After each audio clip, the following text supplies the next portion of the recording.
Okay. So we are what? Are we on the world? Not the world map, but the Tefu map. Yep. Okay, Yeah. cool. And then do you guys remember what happened when you went to the tower? Anyone listen to the last 10 minutes of the the recording? Nope. I didn't, but I was thinking about it earlier. It's like it's been torn down, or like it's mostly torn down, if I Correct. remember right. Yep. Yeah. So it's basically just like sitting in ruins, and the city is like reconstructing it into another building. So the tower is not actually there. Yep. But we were supposed to, go like stand at the top of the tower or something at dawn. Yeah, We're a gonna have certain to time of figure out day. like how tall was the tower, and then how do we like precisely Right. get to the right point that we need to be at or something. I think I'd suggested we go look at the city records for like the height of the tower and then just like try to figure out the puzzle or whatever. Yeah. Yeah. Exactly. So one of the hints, or I think the last hint that you guys got from the last archive you were in, said worthy scholars can find the entrance of the Vault of Hidden Wisdom by casting their eyes from the summit of the Tower of Ra's Glory at dawn on Midsummer's Day. And then I asked, like, was Midsummer's Day like an equinox that we had to wait a year for, or are we just saying it's a noon on any given day? Yeah, I think it was a specific day.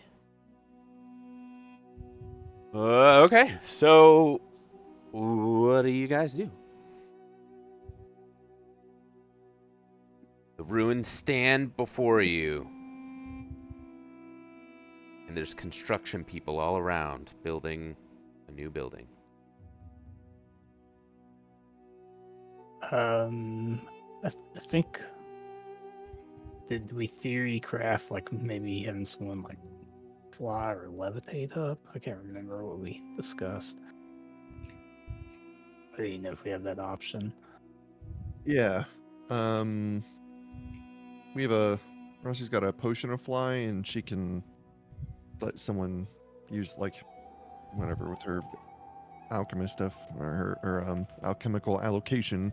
Someone can use that without actually using it, so we've got access to that and could fly, but we just don't know how high to fly, I guess. Mm-hmm.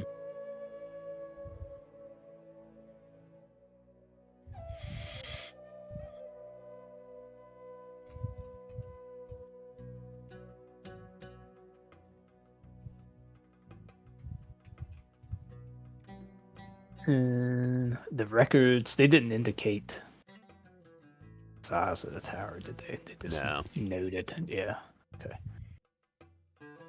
I mean, I suppose if we get someone up just high enough above like the line of the city, so the buildings aren't blocking the view, I would think you could see it from there.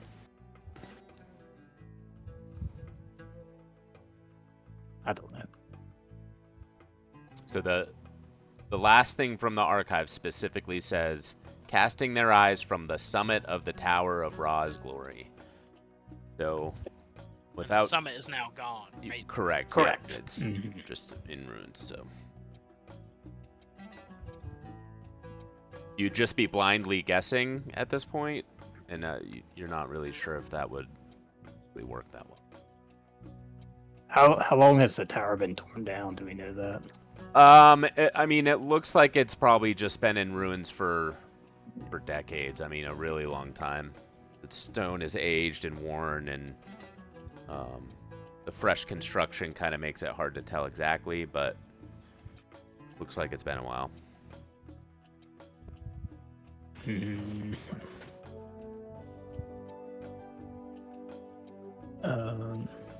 I guess.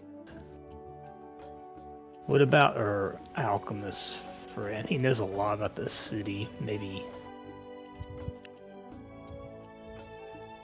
I don't know. Maybe he can give us some insight. Perhaps for a fee? Like 3,000 gold, yeah. Yeah, that's fair.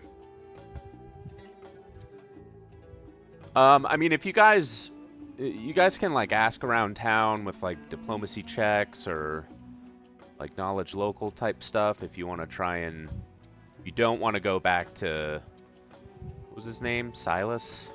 Silas. Yeah. Yeah.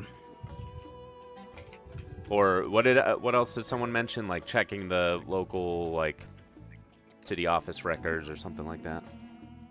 Oh yeah, that's a good idea. See if we can find a blueprint or something. Yeah, go ahead and make everyone make knowledge locals or like diplomacy, something like that for as far as like trying to figure out where you might be going to check some of this stuff out. Yeah, Raylan will approach some of the construction workers and see if they know anything about it, so she'll do diplomacy. Damn, you guys got really good rolls. Except Rossi. Actually, that's still pretty good even as a natural one. Yeah, so, asking around a little bit, you guys, you know, just like some of the construction workers, maybe just some other people in the area, you're able to find out that, there, you know, maybe some people who grew up here and, like, knew about the tower and maybe, like, snuck into it and stuff like that, they estimated that the tower's height was probably around like 125 feet tall. And additionally, they tell you of an old dwarf named Ramat Glyphkeeper III, who was actually an architect that had worked on the tower, and he has a local shop in town if you wanted to ask more questions to him.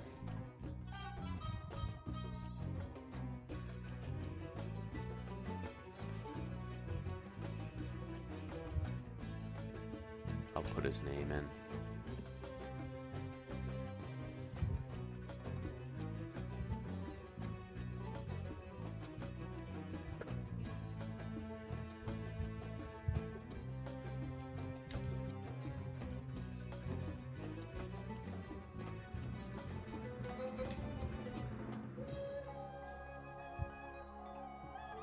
Damn, that's a really tall tower.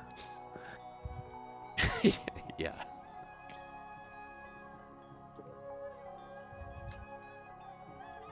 Whoops. Do we call what that tower was used for?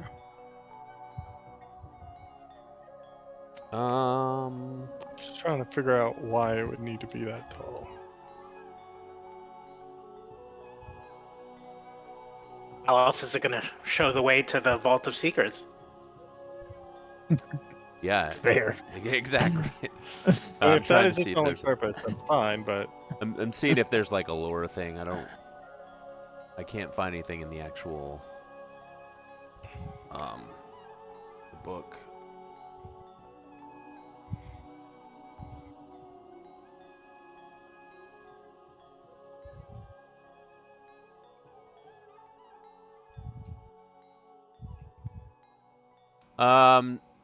So it was built in the honor of Ra, the sun god.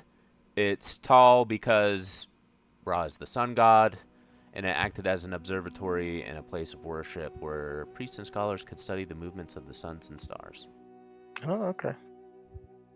Yep. They were trying to get closer to their god. Got it. Tower of Babel Yep. situation. Yeah. Now they all speak different languages.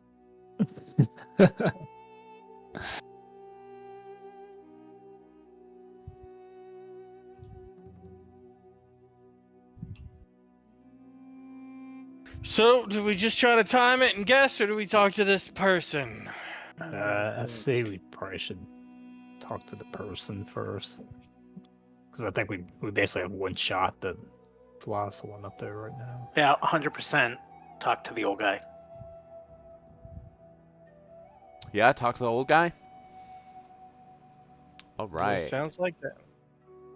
All right, cool. So what you found out is that he runs a small shop in the artisan district, or the artisan quarter in Tefu.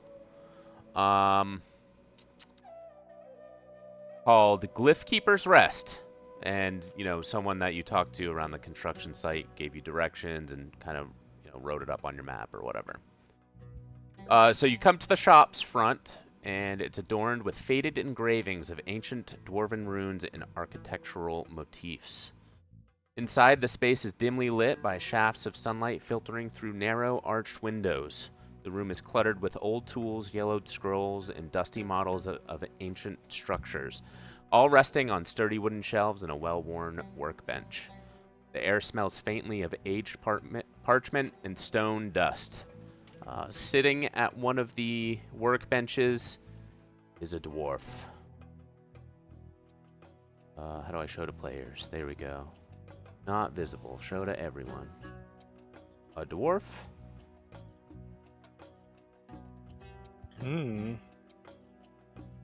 How do I show this to you guys? Show to players. And he looks up and nods at the group, assuming you go in. Yeah. Who wants to do the talking? Not it. Raylan will approach him and greet him and explain what the information we're looking for. Yeah, so you mentioned the Tower of Ra's glory and all that good stuff. Yeah, I think she'd probably tell him exactly what we found and that we're trying to follow the trail. So including the information that this tower somehow points to a secret vault, you're gonna mention that too?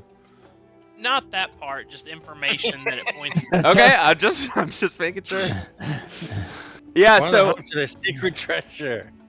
yeah, I mean, he built it, right? He should know it points to a secret vault. But still, no, she wouldn't share that part. yeah. So yeah, he thinks thoughtfully as you're explaining what you're looking for, and he confirms indeed that he built the tower with his own hands, and yeah, he confirms that 125 feet tall from what the other people said is accurate. And then also, if you make a diplomacy check while you're speaking with him, please. Okay, good.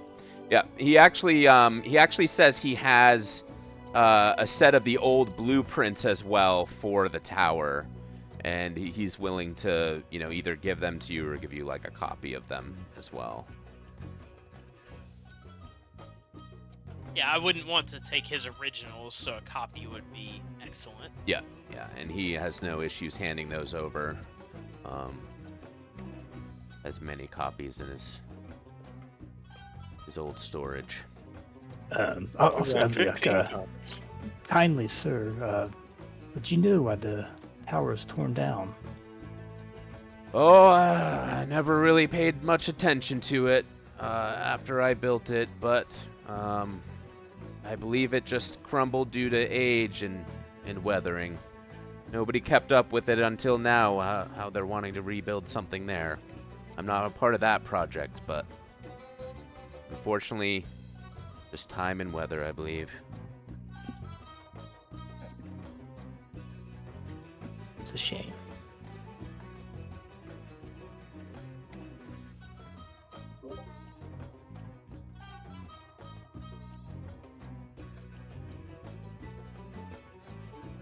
Can you tell us anything about what went into the original tower? Who was funding it be built, and any thoughts or anything that went into why it was there, or any of the design choices? As far as the design choices and stuff, he just confirms that the followers of Ra wanted to build it in honor of their god, and reaching into the sky towards the sun. He didn't actually design the building himself. He worked with the people, the the religious folk who followed Ra, and the architectural design was mostly just to resemble like the sun and as a place of worship. So not really anything good in terms of extra leads and on that front. Gotcha.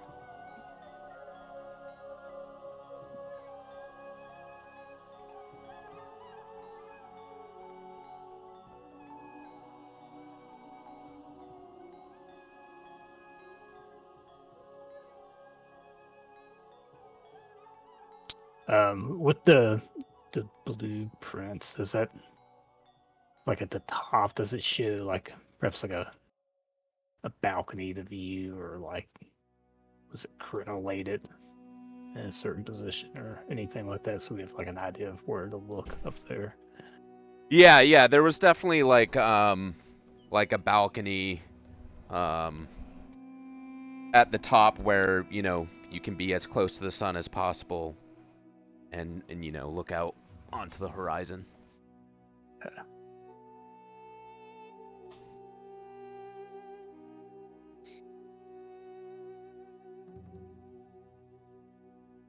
All right. Well, I think it's at dawn, right? Do we have to look? Yeah.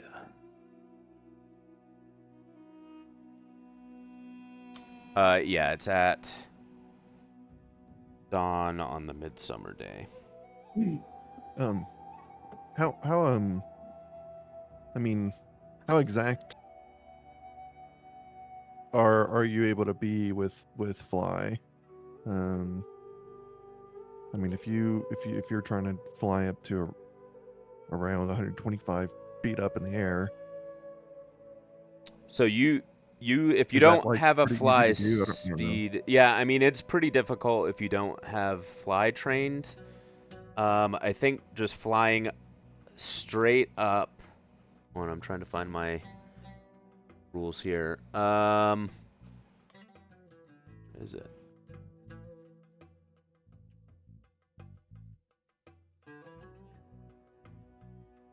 So flying above a 45-degree angle, so steeper than that, is a DC 20 fly check. And I think things can happen if you have like bad checks. Say that again. Flying at above more than a what angle? 45-degree angle. Oh, okay.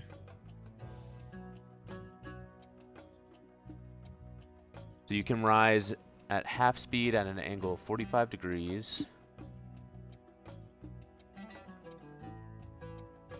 Is this something you're doing? Because the fly spell itself gives a bonus to whoever you give fly to based on the caster.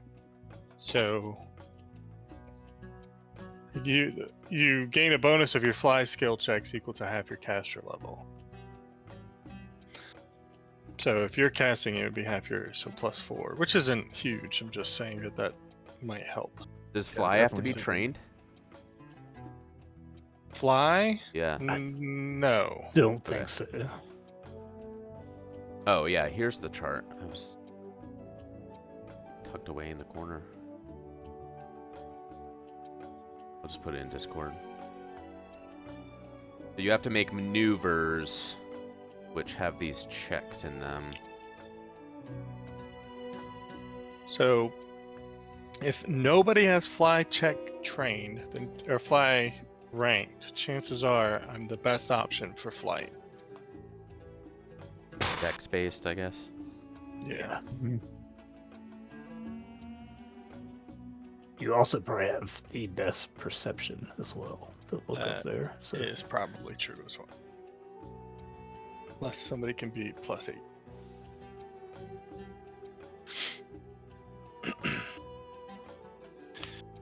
Oh, So okay. do we know?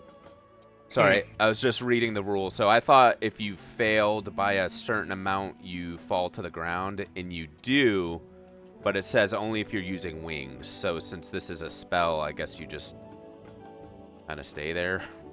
You don't. I thought you don't dropped progress. like 5 feet or something. Or has to be there has to be a penalty of some sort. And that maybe it is just so you don't progress, but that doesn't. But it's whatever you say. I'm not seeing it. Okay.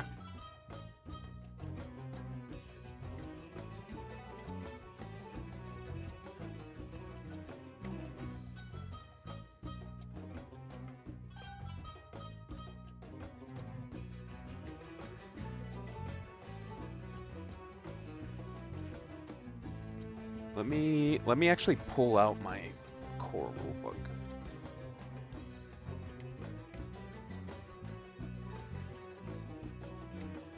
Just to make sure.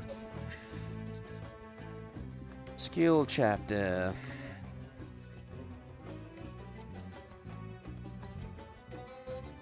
Skill 6.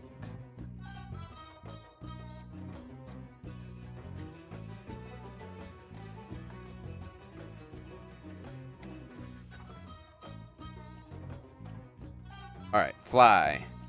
You generally need to only make a fly check when you're attempting a maneuver, which is that table there.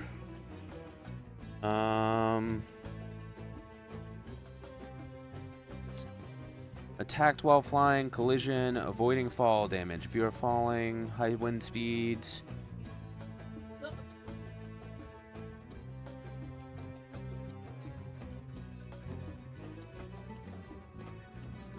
I'm not seeing anything about falling other than if you have wings and you fail. What's the point of the checks then, except for people with wings? You know what I mean? Like I'm not arguing. I'm just Yeah. saying like I think it's weird. I think with fly, I think the only time as long as you're moving, I don't think you make a check. I think it's like hovering or maintaining your position. Yeah, That's all Yeah, but when there's those. no penalty. If I want to hover, there's nothing that says if you fail, you fall. Like Right. So this is exactly how it reads. A fly check doesn't require an action. It's made as a part of another action or reaction. You can attempt a fly check to perform the same maneuver on subsequent rounds. If you're using wings and you fail a fly check by 5 or more, you plummet to the ground. Doesn't say anything about not using wings. cool. So anyone can do it. Works It for all me. mentions using wings, but it doesn't say I agree. avoiding fall damage. If you're falling and have the ability to fly, you can make a fly check to stop. Can't make this check You if know you're what? falling due I to... just learned this. Watch this. You cannot take this skill without a natural means of flight or gliding. Says it Really? right there in the special requirement. So you can't just like mentally control yourself in flight. Interesting. So we've It been just using means it wrong. you can't put points in the skill, right? Yeah. You're skilled at flying. It's weird because it says you're skilled at flying either through the use of wings or magic. You can perform daring, complex maneuvers while airborne. Note that the skill doesn't give you the ability to fly. Special requirements. You cannot take this skill without a natural means of flight or gliding. Creatures So can you'd have to also... have the spell then to use it. Well, it says creatures can Natural also means. take ranks and fly if they possess a reliable means of flying every day. Like a spell. Like a yeah, druid okay. who shapeshifts. This is either through spell or druid's wild shape ability. Okay, yeah. Interesting. We learned something new today, boys. If you have the acrobatic So, feat, you get a bonus. But I it doesn't think- say you I think- can't use it. It just says you can't just- take the skill. There's Yeah, just no yeah. point.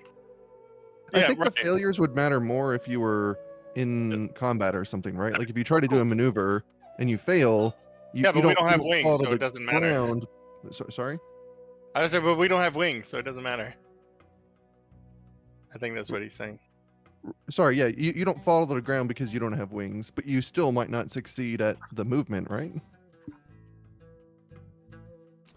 Yeah, It doesn't. all the stuff it mentions, like avoiding falling after being attacked. If you're flying using wings and you take damage while flying, you have to make a fly check. Nothing mentions magical fly, so that's Yeah. easy. Cool. So I guess We never magical have to worry flying is about just it. really powerful. All those checks I made on Zabi were irrelevant. Do you have to maintain like concentration or something? No. Nope. No? Oh, I guess towards the end she ended up getting wings, so they were relevant for her, but...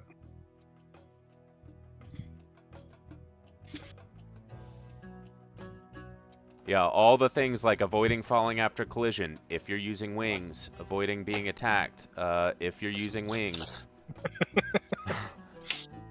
Who are we to argue? Yeah. All right, so that just gives us it just opens up options, so we can do what we need to. Yeah, I think that was always the argument why witches were super strong, because they get natural flight at like level 3 or something crazy. Jeez. Or they get their whatever ability that lets them fly. What level is a fly spell? I think fly is a level 3 spell, so whatever level that class learns, level 3. Yeah, Yeah, so level it's just 3. not having to use a spell, basically. Use your witch ability instead. All right, so now anybody can fly. So if we know exactly what time and we got a blueprint, we can read through the blueprint.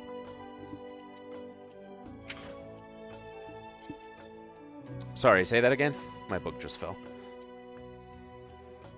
So anybody can fly. So now we just got to make sure we get the right time and the right height. We can look through this blueprint and see if we can figure out anything weird about this tower. Yeah, anybody can fly. We probably want to keep track of how long it lasts, and you still have to make the checks either way.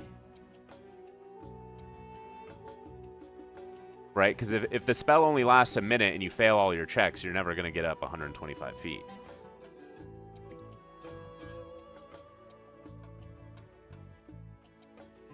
No? It lasts 1 minute per level, and how does this work? Rossi can 3 times per day. You can cause any potion you drink to function at a caster level equal to your investigator level. Is that any potion? So the caster level is 8. Be 8, so it could be for 8 minutes. Okay, so that's pretty much an eternity in terms of taking a fly check every 6 seconds. Yeah, when you're moving 60 feet per second per round. Yeah. Yeah. Well, and I mean it's still a DC 20 though, so we're gonna have to just make all the checks. Just do them. Okay, so with this bonus, that would bring my fly up to plus 10. So Okay. I would fail roughly 45%.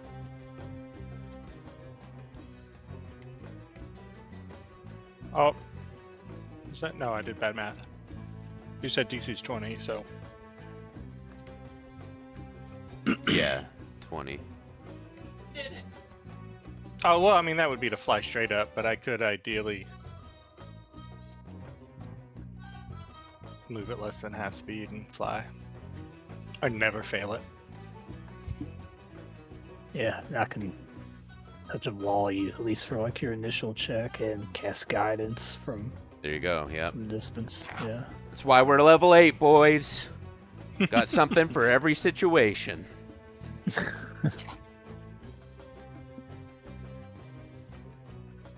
Okay, so it sounds like we pretty much have it solved. I think I was focusing on the wings, the wing failures counting for just the fly failures, but that's not the case. So I'd say after some time, you would be able to get up there. I mean, what is got it? 100. 8 times 60 is like just under 500 opportunities to fly up. So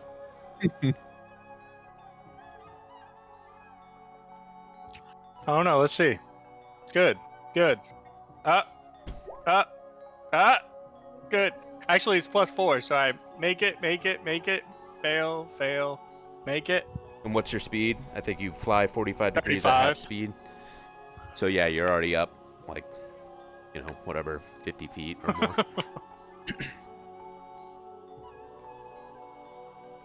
It's not bad. We can get up there. Not much problem. Yep. I believe so. Very nice. Well, I mean, let's just set it in stone. Is that what you want to do? Or do you want to wait until they rebuild the tower thousands of years from now? I think that's what we need to do. Tempting. If we know exactly when it's gonna happen, we go out that day and we get ready for it. Yeah, I was reading around, and I think We'll just say that it's coming up in a few days. So if you need to do anything around town, you have opportunities, rest, all that good stuff. We already did inventory management. I don't know. Did you? I don't know. I was asking the group. I don't know if we've really picked up too awful much here lately, have we? Yeah, I don't think we have a lot. I don't know. That loot looks big. The party loot.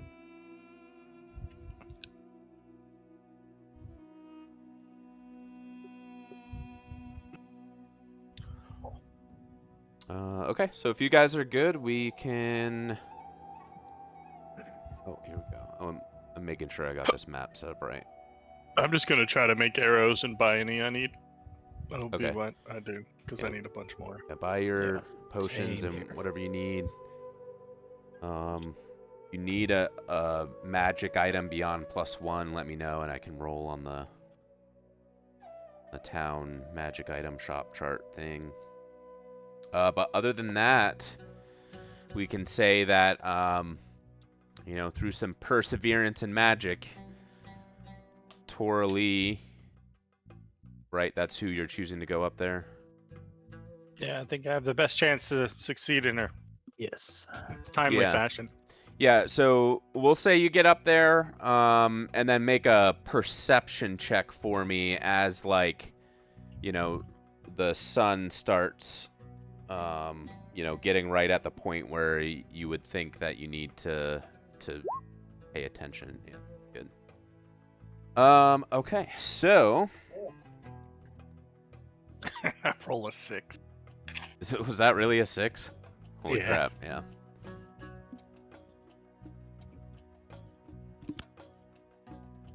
All right, so let me find it here.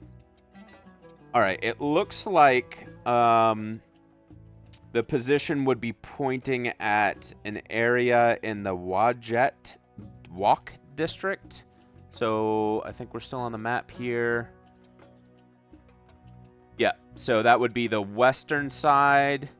You're in New City right now, so you're kind of like looking over the old city wall, and you're seeing it point in an area over there. So you have a general idea, but you'll have to make your way over there and search around a little bit to find the actual location, like the exact precise spot.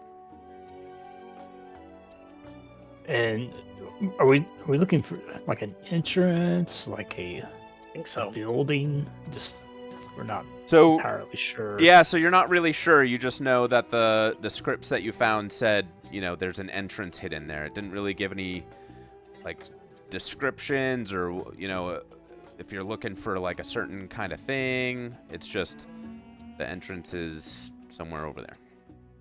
Yeah.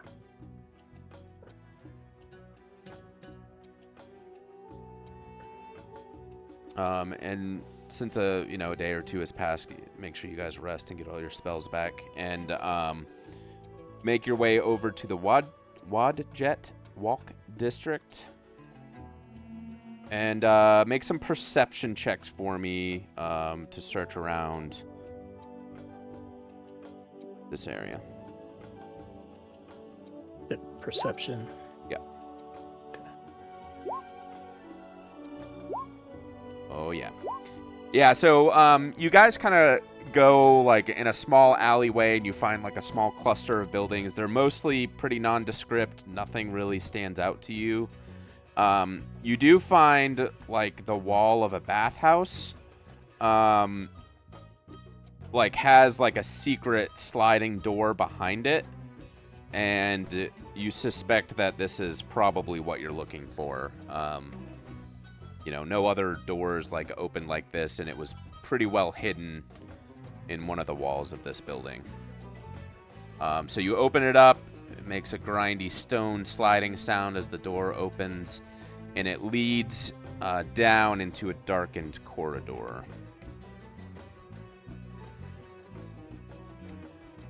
Do you proceed? Let's go. What are we waiting on? Okie dokie. Let me get you guys moved over and make sure that we have lighting on here. So, this is the Vault of Hidden Wisdom. Grab your tokens. Hey guys, I think there's hidden wisdom in here. Maybe some vaults. The map's not. Yeah, hidden. you can see like everything. Oh, you can see everything? Yeah. No! Stop looking! You cheaters! Alright, what did I mess up here? I need to do dynamic lighting. I must have not hit save when I did it. Damn it.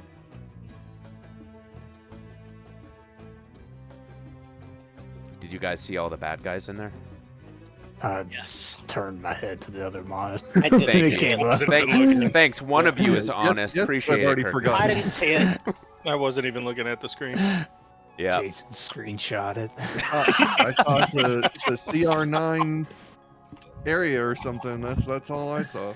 Oh, you I saw didn't the... recognize anything. Actually, I'll be right It had back. the little card or whatever for the area. Yeah. Oh, okay, yeah, the Vault of Hidden Wisdom. Yep. Oh, yeah, that's like the knowledge point things. Okay, I got your tokens here. Let me paste them. Nope, I didn't copy them. I'm having issues. I'm also not used to the new UI, too, because it has, like, the folders and stuff now. Yeah. And that was just a beta feature before, and I thought it was a little clunky and turned it off, but seems like it's okay now. Okay, let me open this back up. Tell me if you guys see everything. There Looks is a like it. creature ahead of us. It may not be on the right layer, maybe. No, it's there. Yeah. Oh, okay. So let's and it's actually supposed to be dark too. Let me actually turn off the global illuminate. So make sure you have your torches and whatnot if you need them. Yeah, I'll cast light. And we're gonna kind of say you guys are tucked up in this corner to the north here, and like giving you an opportunity to see into the room. So you're not all actually in the room right now. Isn't there some new thing where I can like expand the edge of the map and like put stuff out there? I'll worry about it later, but all right. So yeah, you guys walk down into this darkened corridor and read the room description. 2 deep alcoves open on either side of this dusty chamber. A small battered bronze chest sits on the floor at the far end of the room. Beyond the chest, a passage continues to the south. So just let me know, like, who's doing what, since we're kind of supposed to be crowded up here in the north, like in the hallway. All right. Well, Aussie will enter the room immediately looking for traps because the dark depository is giving her fucking PTSD. Nice, yeah. So make your checks. Oh. That's Ooh, a very nice. plus 4 as well for locating traps. So 37. Yeah, I so, aid you. okay. There you go. And So how, 27. like, just kind of describe what you guys are doing here. Like, as you're kind of doing this in tandem, right? Well, Yeah. I'm looking for plates. Like, these are tiles in here. Mhm. Kind of like stone tiles. Yeah, I'm just looking for if any of them seem to be either just slightly higher or slightly lower than the others. So kind of like bending down to the ground, looking around. Yeah, Rossi's looking for like hidden tripwires and anything that might be triggering a giant boulder or some crazy shit. Perfect. Okay, so what you do find is directly in front of the chest, kind of the tile closest to you guys, so that northern tile there, you do notice it is like a pressure plate. It does appear that, let's see, yeah, so basically it's a pressure plate, and if like some amount of weight goes onto it, it presses down, and it looks like the floor would drop out in the entire room. You're not really sure what's down cool. there since you can't see it, but you know it's basically a pit trap of some kind. You don't see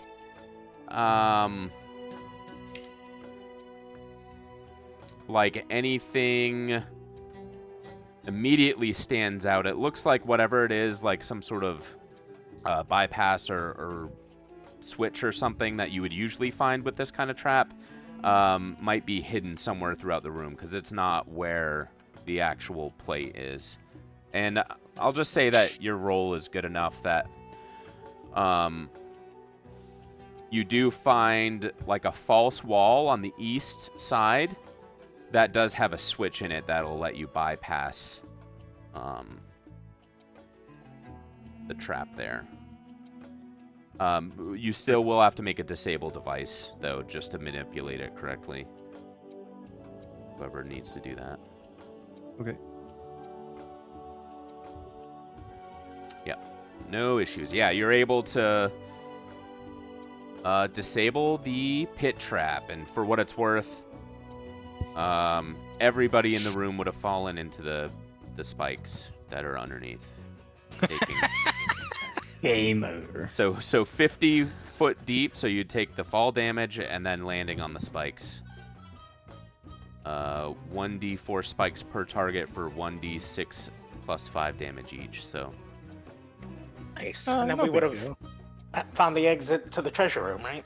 Yeah, directly into the treasure room, but... You can't get there now. The trap was disabled. All right. Once that's out of the way, Rossi will go and take a good look at the chest for traps as well, or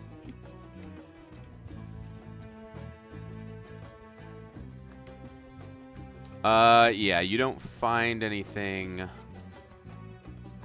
around the chest. Just the pressure plate for the pit trap.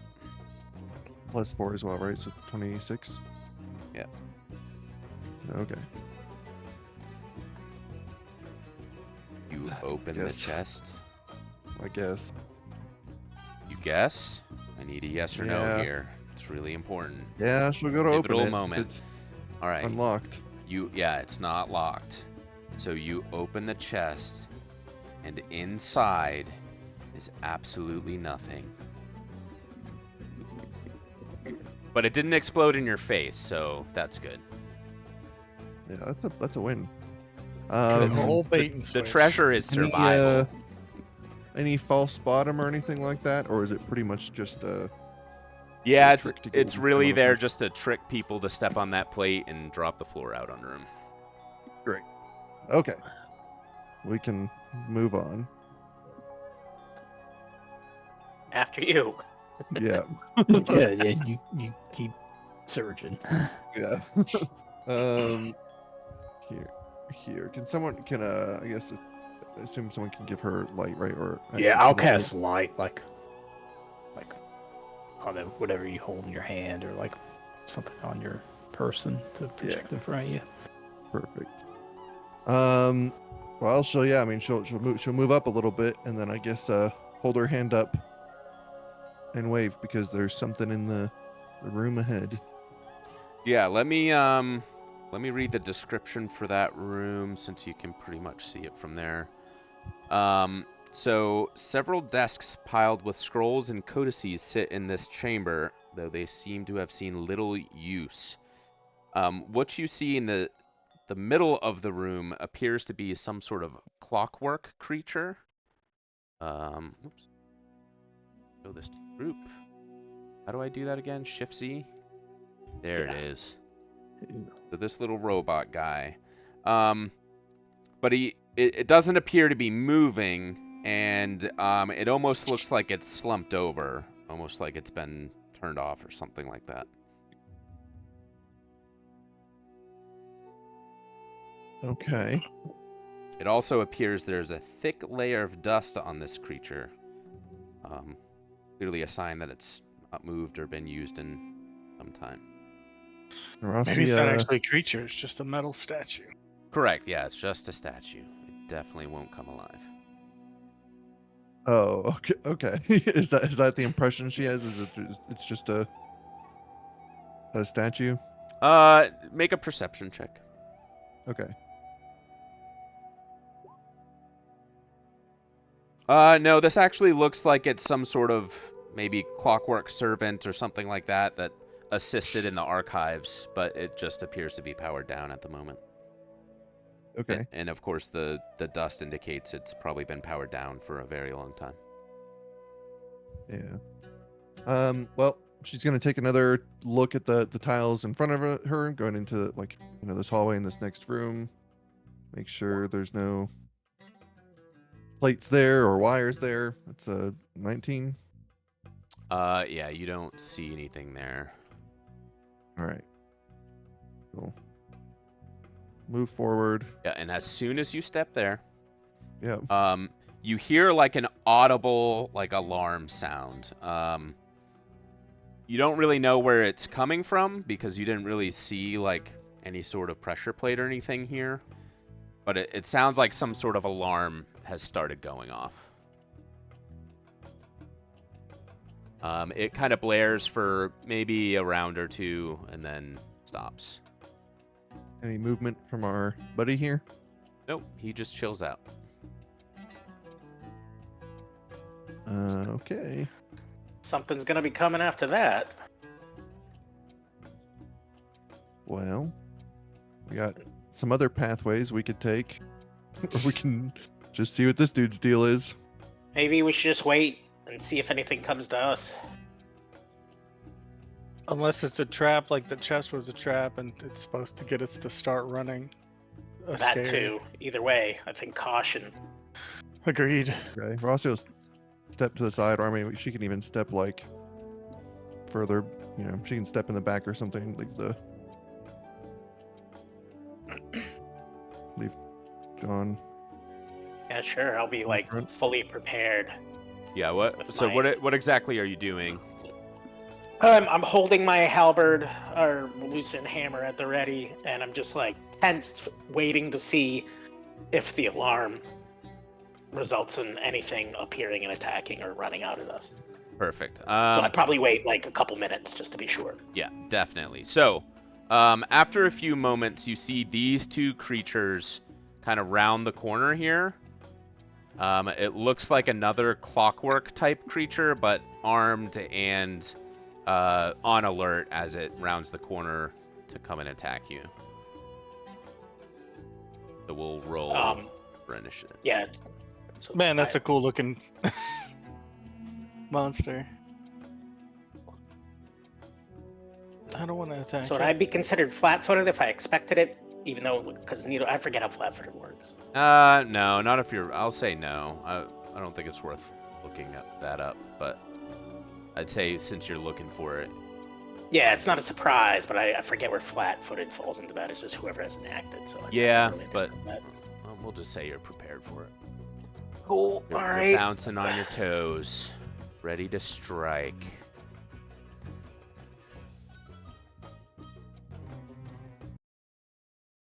Can I see it from there? I guess line of sight. So yeah. Yep. Where's that in it? There we go. Get theirs. Let me put some colors on them too.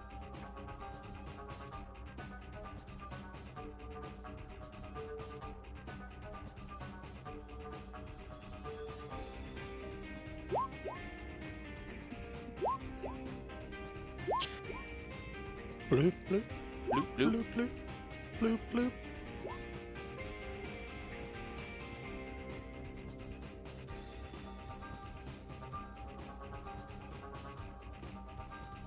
Alright, John Rock, Madeline, Torley, Raylan, and Rossi. I think that's everyone, and the two clockwork guys. Go descending, and we'll start with Rossi. Okay.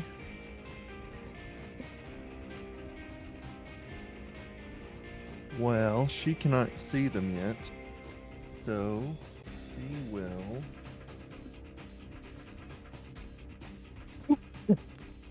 chug down a new extract that she has. Gonna vomit some wasps. No.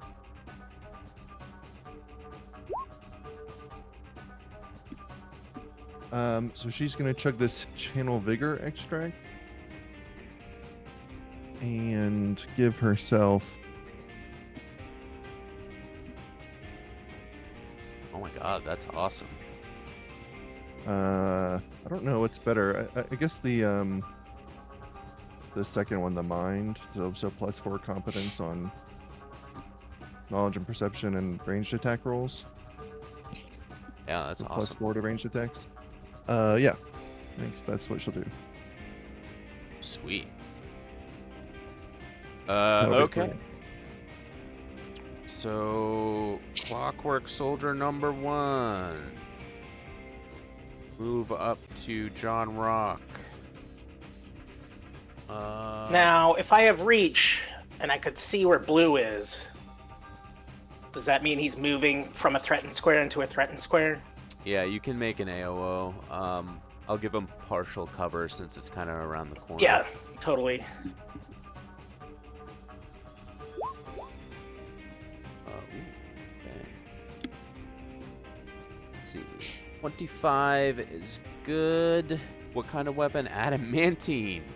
It's what you need. All right. I just gave it away. So 25 to hit is good, and then 13 damage. Do I need to declare bludgeoning or piercing? No, not for Okay. these guys. No, you're good. Cool, yeah, so it takes the hit. Looks like it does some good damage there. And then it reaches out with its own... Well, what do you have? A Lucerne hammer? So this has a halberd. I don't know what yours is considered. No, it's just a long hammer, I think. All right, so 37 to hit. Oh, yeah. Hold on. Let me make sure that's right.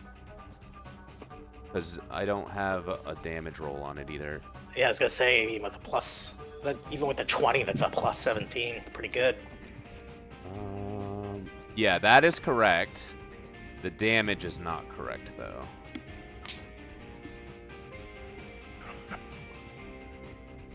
7, good lord. Hold on, I gotta... We are at level 8, though. Mm-hmm. Yeah, things are starting to get nasty. Alright, so it's... Yeah, so the 17, or the, whatever, the plus... The hit, the attack is right. So 37's good, I have to roll the damage, though. Because it just had 3 in there instead of, like, an actual die roll. Alright, there we go. So, 18 points of slashing damage as it swings its halberd down on you. I'm just gonna cry out. "Ah! Ah!"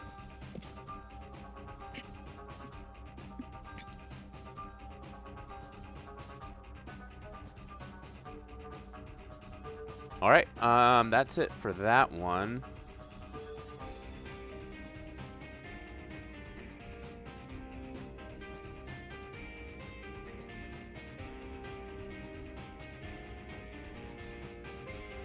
The second one will move by to get in position to also strike. I don't have combat reflexes, so I think I only get the one. Okay. AOO.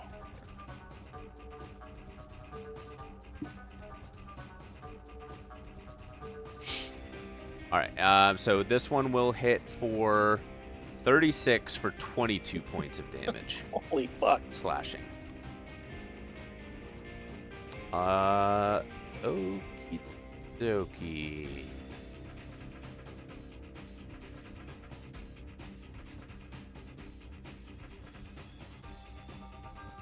Hold on, I'm looking something up.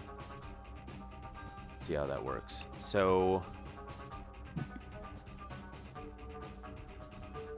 okay, so we'll go to John Rock.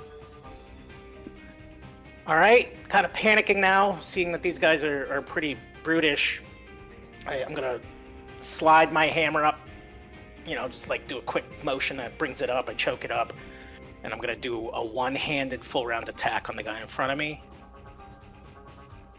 Okay. With power attack or no power attack. Let's say no power attack. Want to try to guarantee some hits.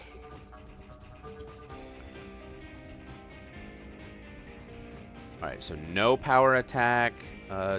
Both of those hit for 12 and 13, so 25 points of damage. Looks good. If it happens to be undead, it'd be another +2, but they're No, clearly they not. So are not. No.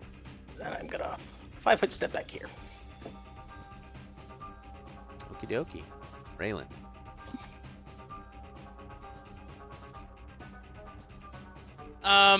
Raylan will move in. And has anyone done a check on these guys yet? Nope. Don't think so. Alright, what check do I need to make to know stuff about them?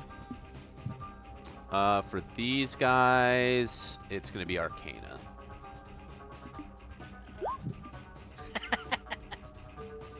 No. No, they just look like a bunch of robots to you. You have no idea. Okay. I will smash out with Scimitar. Just the first attack. And this is on blue, right? Yeah, blue. All right. The scimitar, is it just a normal scimitar? Just a normal scimitar. Just a normal scimitar. Okay, so you do hit. The scimitar clangs against it, but it does a little bit of damage. You know, maybe takes a small chunk out of the metal armor that it's wearing, but it just like kind of a chip. Okay. It's not very effective.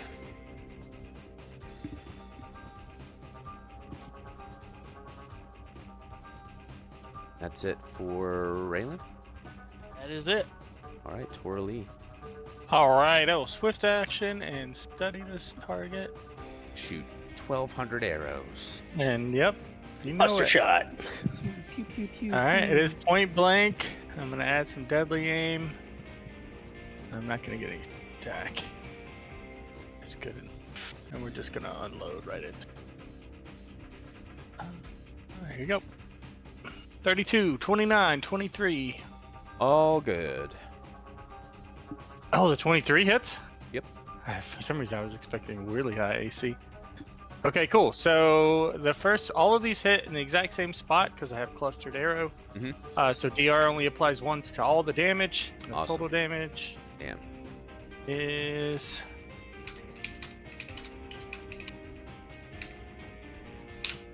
55. Holy shit. All right, describe its death. Oh my god! Damn. Torley just takes aim over Raylan's shoulder and holds still. And it just walks, it just shoots the same spot right through the shoulder, and for some reason, I guess it hits whatever creatures have as an artery somewhere. Yeah, maybe Oil some starts spilling out somewhere. yeah, maybe some lubricant valve or something that lets it, maneuver and just shuts it down immediately. That's it. Yeah. I can still 5 foot, so I'll do. All right, Madeline. All right, I will 5-foot to here so I can see this guy, and I will loose some arrows at it as well. I also have clustered shots, so Nice. some of the damage and then the DR or whatever hit, which may not be much on this one. So are you doing all of those attacks? Or just the Yeah, one? yeah. Okay. All right, so It's 3 arrows. yeah, it looks like just the first one hits. Yeah. So just 10 damage then. All right, so 10 points of damage. But yeah, like the scimitar, it doesn't look like it's super effective. You would think, if your cluster shot had hit, well, it would have done a lot more damage, but Okay. not in this case. All right, back to the top with Rossi. One's down. All right, great. She will line up and take a shot at the next one.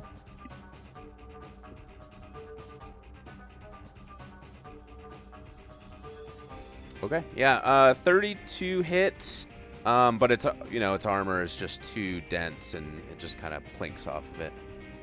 Oh yeah. Yep. Only you can shoot 10 arrows at once with clustered shot. Yep. If only. If only she could load 10 crossbow bolts in her crossbow. A rapid fire crossbow. Yeah, that's it for her. All right, so this thing is going to, it's gonna step over its broken buddy here, 5-foot step. Oh, I think I just deleted the torch, guys. Sorry. Yeah, you did.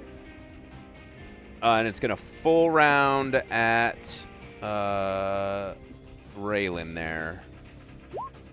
34 and 29 to hit. Both good.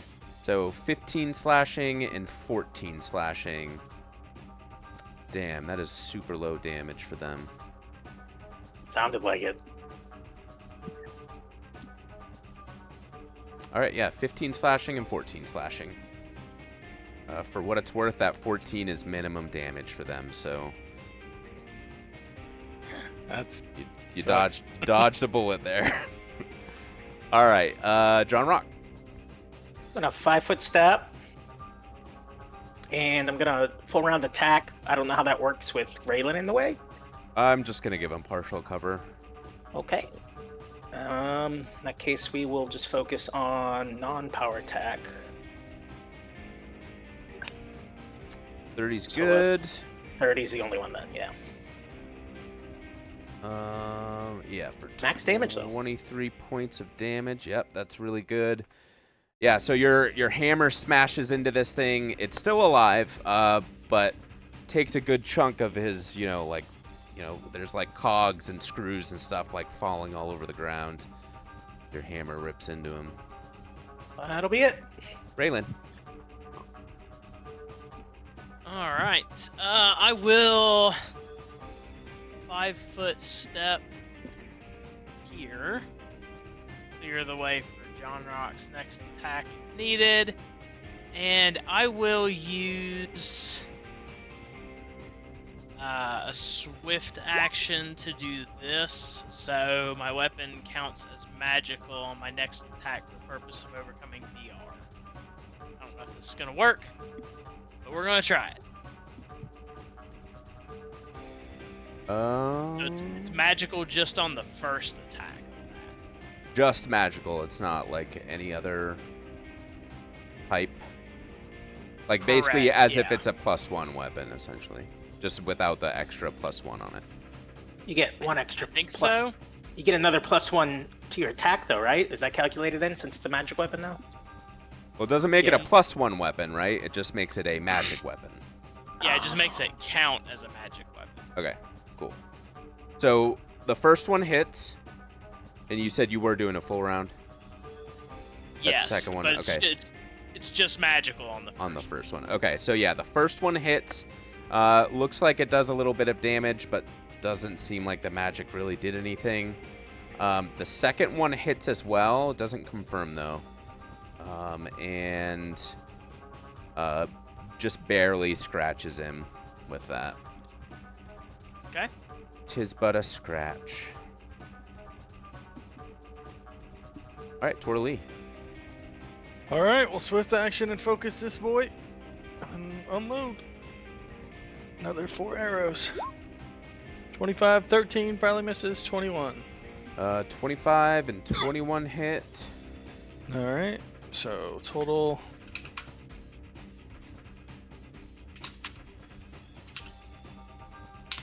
$42. Damn. Okay. So, yeah. Same thing, this one. Just your cluster of arrows just like smash into that same spot, and it's like staggering as each arrow hits, and just like hits a good spot there and shuts him down, and it just slumps over and stops moving. Are there any more?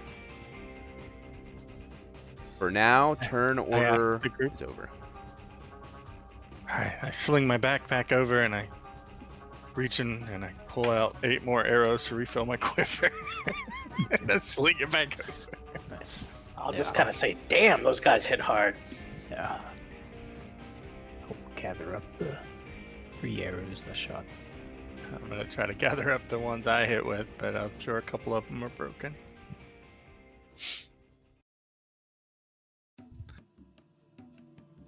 Oh, well, I guess we know what we're in for in this place. A bunch of those metal monsters? Anyone know what these are? Sounds like a question for Rossi. They look mechanical. Ooh. Yeah, I'll look at it. Or maybe too. meddling. I do have knowledge trained in that. Ooh, Arcana, yeah. Yeah, so you know these are clockwork soldiers. And they're basically constructs. These ones are built specifically to like guard areas. They're made by, you know, spellcasters or artisans who special in constructs. And they power them with intricate clockwork mechanisms and magical energy, making them formidable opponents on the battlefield. Do I get the sense of how old these things are? Oh, they're super old. It's like, Okay. you know, there was probably dust like flying off of them as the arrows were smashing into them. Gotcha. Yeah. Yeah. No, go ahead. I Sorry. was gonna say I'll relay all that to the team. Maybe they have some pricey old magic we might be able to profit from. Sure, make a appraise or perception check for me. I mean, I can do perception, but I can't appraise. That is good. So they are each carrying a magical-looking halberd that you could take off of them. And you think if you salvage the clockwork gears and mechanisms, it would be worth like 1,000 gold pieces for each soldier that you salvage. Ooh. Damn. In addition, one of them has a key on it. Ooh. Well, Rossi, Yep. that part seems like it's right up your alley. The key? No, not the key. The mechanics.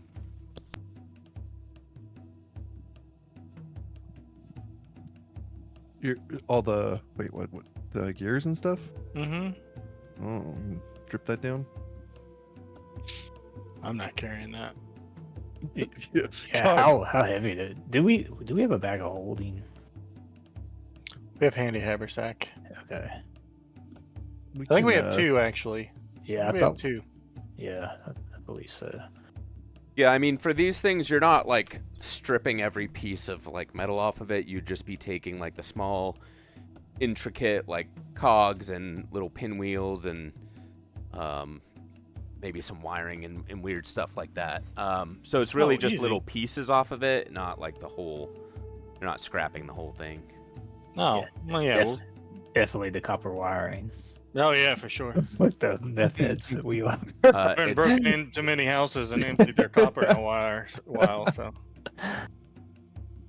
It's fantasy wiring, not copper wiring. So Oh, excuse me. Sorry. We have clockwork tools in the loot. Maybe we can use them to make them repair them and make them our buddies. This one down here didn't react or move at all, though. while No. we were that one's still just blasting kind of like buddies. slumped over, like it's, you know, just kind of like at the hip, like 45-degree angle, looking down at the floor. Yeah. Do you I'll wanna get see to what his work real deal is? quick and start taking the gears. Yeah, I can help you with that. All right. Well, someone mentioned clockwork tools. Give you 200 extra gold if you use those. Helps you get some of the pieces out without breaking them. You'll make it 2,200 total. worth of metal things. Who's got party loot? I don't have it open. All right, I put it in my own personal inventory in the handy haversack. I was 2,200 gold worth. Right, I'm just carrying it for us. Oh, okay. And this was How gear much gold work. do you have again? Me, like 15 gold. Well, now you have 2,200 and 15. And they also have those magical-looking halberds as well. Just say you're familiar enough with +1 weapons; those are +1 halberds. Yeah, I'm not carrying the halberds. You guys can have those. I'm not. Yeah. So. I'm pretty sure halberds are kind of heavy. Yeah, probably. Yeah. 12 pounds Yep, too heavy for me. I'm good. each. Yeah. 5-foot-long spear also has a small axe-like head mounted near the tip. You said they were +1s? Yes. Yeah, we're gonna want to carry those. That's all you, big strong man. Money, money. We I'll can carry one. we can probably grab them on the way out, right? They're right here next to the entrance. That is a fair point. We'll just put them in the chest. Make it actually worth. Yeah, useful. That's the word I was looking for. That way, if anyone comes after us, at least they find the real treasure in the chest. So, It's true. yeah, I'll toss the 6-foot halberd in that small chest. Yeah, you just kind of like lay it across and like you go to shut the top and it just sticks up, like laying on top of the handle of the halberd. Hidden. Nice. No one will ever see it. All right. Well, that just shows we need to be careful. Let's move a Yeah. little more cautiously. What actually set that off? There was An alarm. something when we walked on this into this hallway. Yeah, an alarm. Okay. Okay. It was just the act of walking in there. That sucks. Hard to see that. I'm gonna look around and see if I can tell what would have actually set it off. Whether it be a magical trap or a normal trap or something we just missed. Okay. Something had to have triggered it. I just want to know what it was if I can figure it out.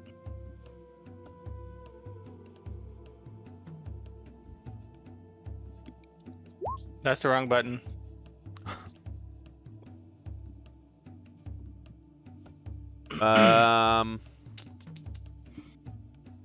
It's a 29 to detect traps. So you don't really detect anything. There's no pressure plate. There was no little string, like, tripwire or anything like that. You're guessing it was probably some sort of spell that was placed, Mm. since there's really no evidence of anything physical being there. Okay. Well, do we want to go in the direction those guys came from, or see what this guy's deal is? I think we should probably check it out first, maybe. Don't want him sneaking up behind you. Yeah. Suddenly, we look could, at him. we could just quickly unload on him and just, Yeah. or we can investigate him. Not it. We have clockwork tools. We can just disassemble them, right, for more gears. It's fair. Or restart him. Get him to help us out. Well, after you guys. Mhm. All right. I'm also gonna take a look in this room, making sure there's nothing crazy. Oh, hang on, I need to get rid of this. Probably doesn't have that anymore. Yeah, you plus don't. 436. Yeah, you don't see any traps or anything in this room. And let me describe the room again real quick. It's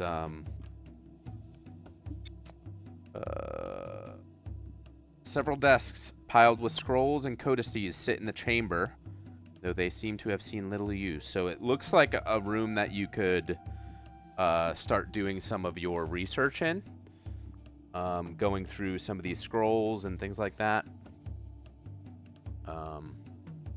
Yeah, because this is another area that you'll be doing some of that research in In case I didn't make that clear. Yeah. Okay, yeah.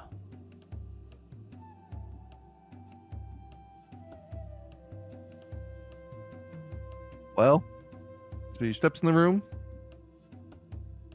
And if he doesn't respond, she'll move a little closer, get a good look at him. Yeah, nothing happens. While you are kind of like keeping an eye on him and you approach closer, you do notice that there's like a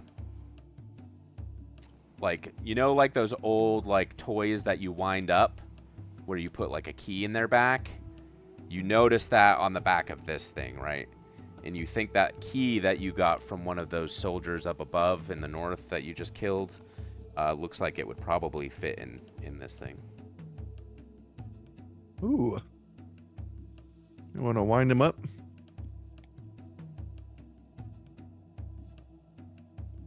You Oh, think yeah. it'll be helpful? Yeah. All right. Yeah, she'll move behind him and put the key in and I'll Match it up. have my bow down, but an arrow, just in case. But I won't be like pointing it at it, you know. Okay. Yeah. Go ahead and make an Arcana check for me. Whoever's winding him up.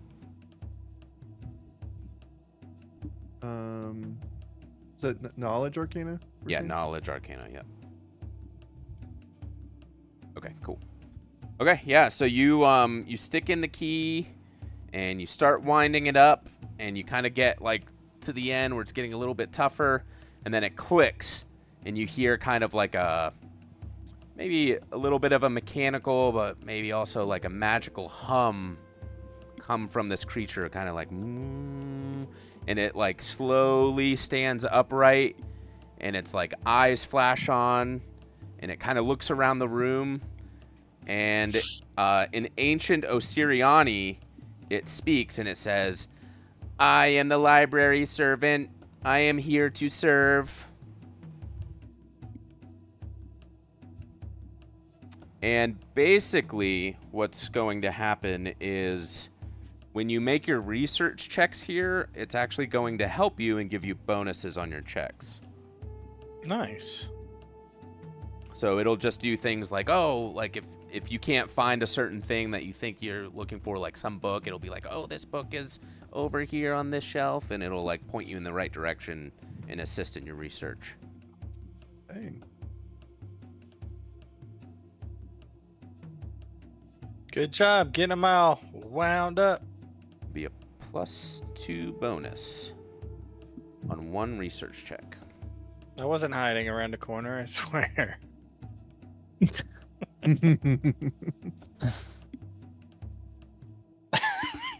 Hey, my screen's all black. I don't know if I failed to move up. It looks like your token's gone. Okay, let me drag it back out. There we go. Why do I have two of me? I just copied you guys back onto the page. Oh, okay, Or okay, pasted you okay. back on, yeah. John Rock out there. All right. Well, are you doing some research? Or are we? I don't remember what we were doing before. Were we clearing the place out, or just kind of researching it as we go? Well, we're here to research, right? Yeah.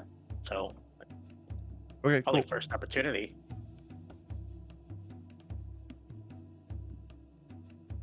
All right. Well, who wants to keep watch in case we get attacked? I will. Although I'll need light.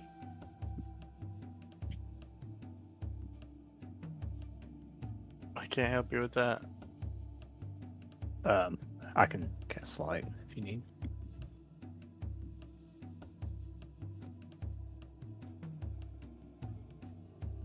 I say I can't help you with that, and then I pull out a sun rod for this room. Perfect. Okay. I think they are what I think they are.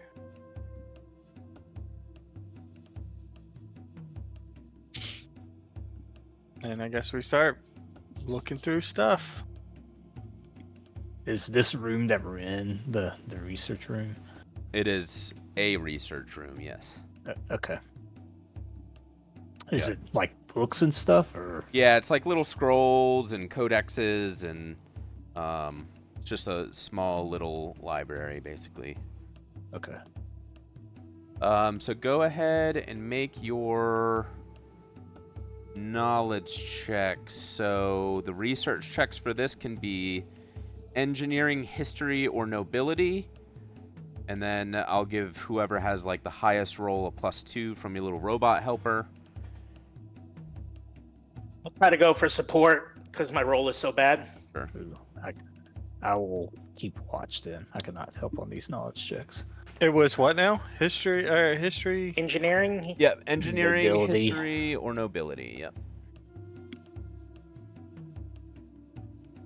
I have engineering, but I don't think it matters what check I'm doing to support, right? Correct. What Yeah, does as it long have? as you get 10, you'll get a little bonus.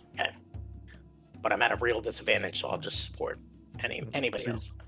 History is her best. Yeah, I there's don't no have any of them. there's no penalty for rolling low, so Hey, there's a 10. hey, there you go. Ooh. Oh no. Plus the six, Inspiration that's a coming in 15. handy. Yeah. Anyone else? I can't make any of those checks. Yep. My contribution is the 6 hours of light that my sun rod gives us. I didn't realize they changed every library we went to. Mm-hmm. Okay, so if that's our roll, so that's what 15 +2 on John Rock +2 for the helper, so it's 19, and even with the robot's help, kind of pointing you in the right direction, or at least attempting to help you, you're just having a hard time really finding any leads here, and you're not able to find any good information. You still feel like you could spend another day or another period researching in this room, but you're not going to get to roll against the knowledge points this time. You failed the check, basically. Close, Yeah. but no cigar. Those were 2 rolls. How I would think I can only support him, and I'm already weak, so this is a tough room. would buffs be like would they have to persist through the entirety of the period that we're that we're looking basically right, like a short-term buff to the skill probably wouldn't be Yeah, so if it's a buff for that's like minutes per level or something like that, it's not going to help. But if you have a buff that can do like hours per caster level, or it lasts a day or something like that, that will count. What about guidance? Isn't that just it just a boost a check? I don't know if it has a time limit on it. If someone can, I don't know exactly. Is it on the next check? Yeah, confidence on a single attack roll, same through skill shit. What is the duration? Oh, duration is 1 minute. Yeah, so I don't know if that would really work for like Is it a this cantrip? type of check. Yeah, it's a cantrip. Yeah, it's just it gives you a competence bonus on a skill. I guess check. I If could you're just making sit the there skill and just check keep all casting day. it every minute. Like how we you just know? spam it in Baldur's Gate 3 when somebody's trying to open a chest. Oh, Right, yeah, I mean, yeah, that is exactly what that would look like. I mean, so, I'm fine with that. What's the bonus from guidance? 1. Oh, well, I it's thought still it was not 4 enough. for some Sorry, reason. guys. So even with the guidance, you're still not quite there on this one. So you'd have to spend another 8 hours researching to try again. Well, what do you guys think? That's if anyone even had guidance. Sorry, I couldn't help you, says the robot, and he's like waving his arms all around like a robot. Well, I guess we're just not gonna wind you up anymore. Yeah. Oh, Its eye.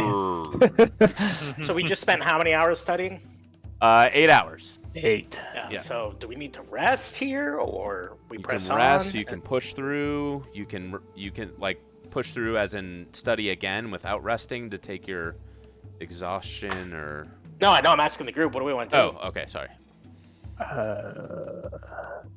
So the whole time that they were researching and stuff, did we hear anything moving about in this place at all, or? No, you didn't hear Okay. anything. I don't know. I'm good with trying it again. We could just pull out our rations and our bedrolls and take a nap here. Yeah, or, I or agree with that, and just set maybe like a a nap. watch order. Yeah. I'll take first watch. If everyone agrees to rotate with you. Yep, sounds good. stay here. Cool. Does that mean we need to sleep 10 hours in order to get a full 8 hours of rest? Because one of us is rotating. No, I Not think normally. I think the Yeah. the on watch stuff is just built into the 8 hours. Yeah. Okay. I'll take third.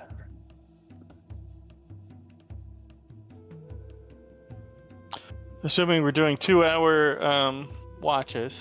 Yep, 5 of us. Who's got Or- our last one? Oh, Ross can do it. Too bad elves don't need to sleep, but I mean, I wish they only needed 4 hours. That'd be cool. Or if they had a Are you an elf? couple of times a week meditate, that reduced the amount of time, something like that. I thought I was a human, but I'm not. Unless somebody changed my... Yeah, elf. Okay. Well, I guess we're gonna take a nap. Okay. Yeah, you take a nice long nap. You wake up undisturbed throughout the night, or I don't even know What's what time the HP recovery on a long rest? 1 HP per level.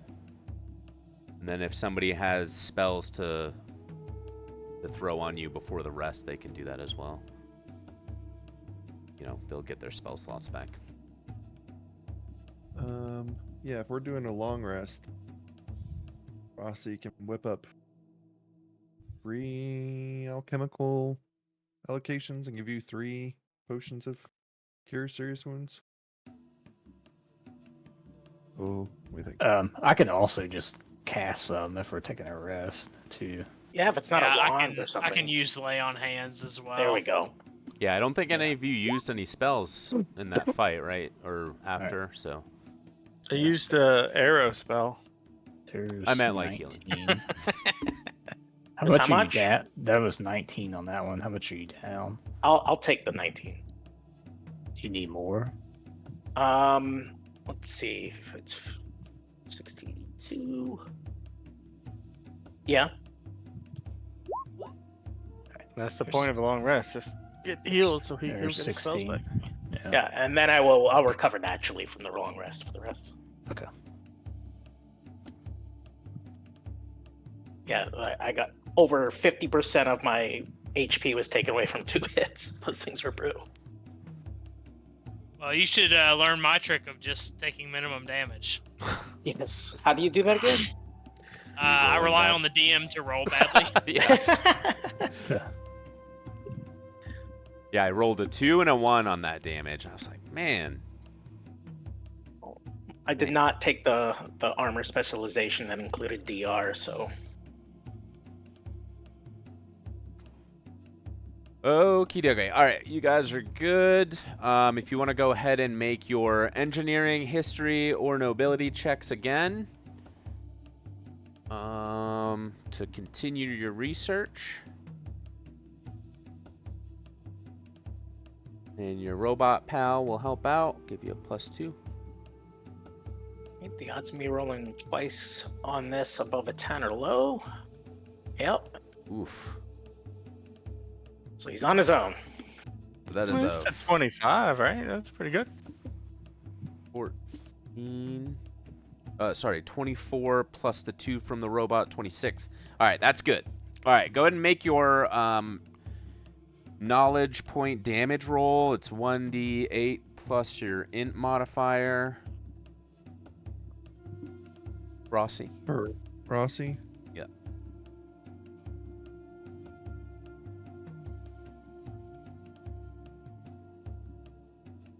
Oh. Roll high. Let's go. How do you, can you just do like roll 1d8 plus something, or Yeah, what's your Yeah. in modifier? Yeah, just do /1d8 plus 1 or 2 or Sli- 3.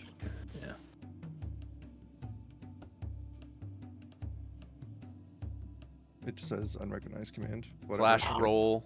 Slash Space roll, 1d8. space. Oh, I still left out the word roll. My Yeah. bad. Oh, okay. There you go. Yeah. All right. So 6 is good, and I will give you your first piece of information from this archive. Find my PDF.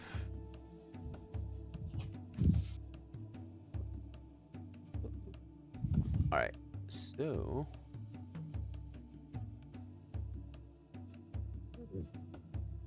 All of it I did. All right, I'm putting it in Discord. Somebody wants to read this aloud. Ooh, crap, it's all that pasting from a PDF. All formatted like shit.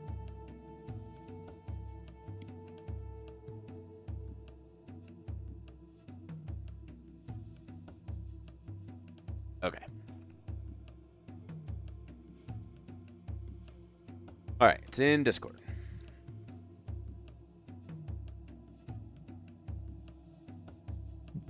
We find the remainder of the journal of the Thessian priest Kenti. According to the journal, with Hakatep's Ib and Ka trapped in his heart and funerary mask, the third part of his soul, the Ba, remained trapped within the pharaoh's body in his pyramid. In order for the sky pharaoh, to pass into the afterlife, the three parts of his soul, his Ba, Ib, and Ka, must be rejoined. Kenti goes on to speculate that reuniting Hakatep's divided soul might even return the Sky Pharaoh to life. Oh. Plot twist. Maybe. Yeah. And with that, you believe you've exhausted your research in this room.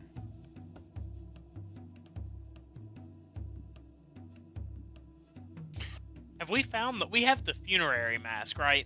Correct. Yes, and I was about to say the same thing. We don't have the heart, do we? Right? Don't believe so. Yeah, I don't think so. I'm trying to recall, did we ever find anything that, like, any place where we thought maybe the heart was there? We have the mask, and there was one place, right, where we thought there was like dark magic there, but something was missing. But I remember thinking at the time that was the mask Okay. that was missing, not the heart. Yeah, there is I think in one of your other researches, there was a unremarkable scroll that had a lengthy passage about the burial of Hakotep I. It contains a tantalizing fragment of confession of a member of a group called the Sacrosanct Order of the Blue Feather, who claimed that when the Sky Pharaoh was interred, his heart and funerary mask were stolen from his tomb before it was lost to the skies. These two objects supposedly contained the Pharaoh's soul, but his body was left behind in the tomb. So that's in one of your, like, things that you discovered. The Pharaoh at the time rounded up the members of the Sacrosanct Order for questioning. The result of the interrogations were recorded on a collection of scrolls called the Scrolls of Inquiry, but the collection is not held within the Spiral Archive. So that was way back when you were in the Spiral Archive. Okay, was so inside the basically, yeah, so I remember all that now, but basically we need to go find that set of scrolls then, right? I believe so, yes. Okay. Let me double check. Because, yeah, you couldn't find them before. Right, I think that's why we were ultimately sent down here. 'Cause Correct, yeah. We've looked at the old ancient library that was in the well, that Timmy fell in, and... Oh, yeah. Another thing you found, a curator's catalog reveals that the Scrolls of Inquiry were moved to the Inner Sanctum's library, the Dark Depository, 103 years ago. I thought we were in the Dark Depository. That was Yeah. the last one. This is the Vault of hidden secrets, or else that's the one we were talking about. Yeah, let me. Yeah, I guess. I'm reading to make sure. Further research is needed to uncover the scrolls of inquiry. Hold on, I'm just reading the last notes. Research in the secretive archive finally reveals the scroll of inquiry. The scrolls are cumbersome and difficult to read, and most of the confessions recorded upon them are of no use to the PC's research. One transcript, however, does contain some useful information, which was a handout that I gave you guys last time. Should be the... Is it the Scrolls of Inquiry? The excerpt from the Scrolls of Inquiry with the prisoner interrogation.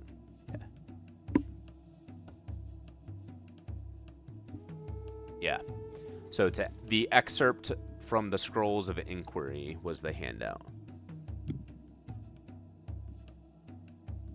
Okay, the heart was taken to Sothis, hidden between Osgod's spire, and then we already have the mask. Okay, yeah, I think when I read this the first time, I didn't really pinpoint any specific importance to the heart. Yeah. So, do we know where is Sothis a different city? I think so. Yeah, the Osirian capital city of Sothis is located just south of the river Sphinx Delta. So it's, yeah, it's kind of in the, it's in the area. It's in Osirian. Gotcha. Okay, so we have the mask. We know where the heart is, and we know where the pyramid is too, right? Because the pyramid was in the Nethys shrine where we found the mask. That was just a random shrine. That wasn't in his specific pyramid, right? Correct. Yep. Okay. And the cult guy was the one who had it. Okay. So do we know where the Sky Pharaoh's pyramid is? Is that something we've uncovered? I don't believe so. No. Okay, so it sounds like we need to go get the heart. We know where that is at least, but we don't necessarily know where the pyramid is yet. Mhm.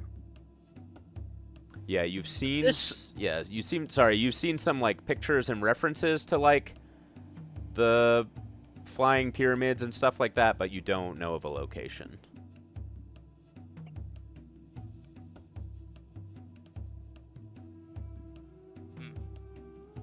Maybe that location is still within the research here?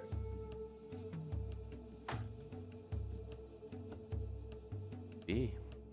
You said we just exhausted this room, right? Not like the whole of the possible Yeah, we can research. still go down further south, and there's more down here. Yeah, so- you guys have not. Yeah. Yeah, this is like the second room in this area. So What's our overall goal again here? In finding these things, It's a good question. We're not exactly on a mandate to bring the Skyfarer to life. right? I was like, wait, bringing them all together brings him to life, and we have one of the pieces. So why are we trying to get them all together?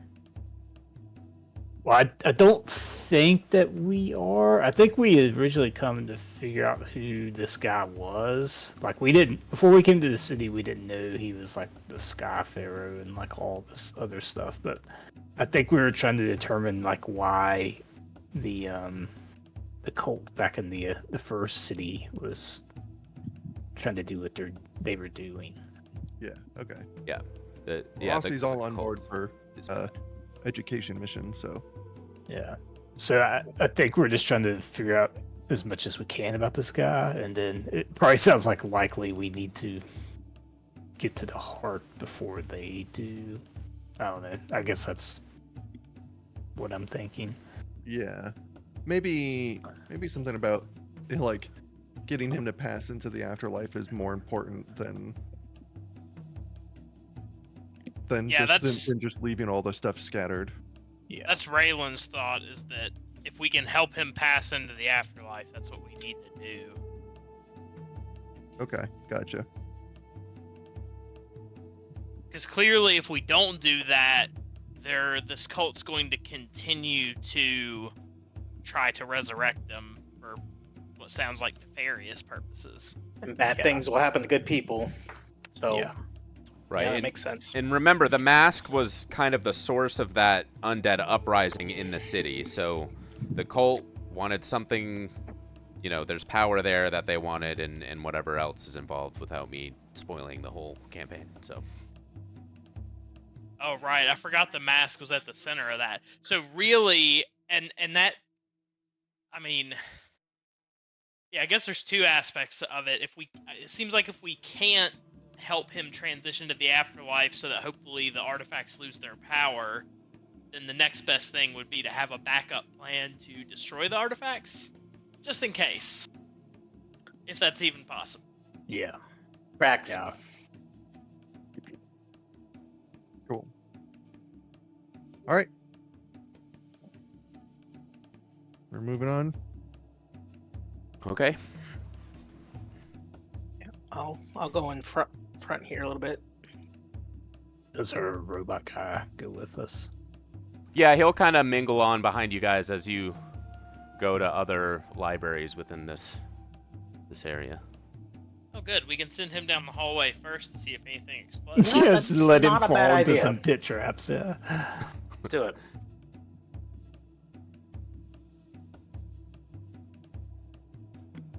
There's some passageways over here, but I can't see too good. Well, here, if you're leading, you take the light.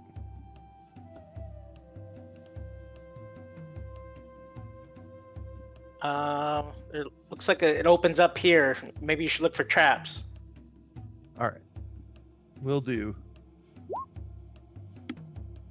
+4. +4. All right. Let me read that room description real quick. A ring of stone pillars support a white domed ceiling above the circular chamber. Along the perimeter of the rotunda, shelves crammed with crumbling papyrus scrolls and clay tablets stand behind iron mesh doors. As you're walking into the room, you don't detect any traps, kind of from where you're standing, like at the entrance. Looks good. I'll move up and, describe the room to the people who haven't seen it yet. And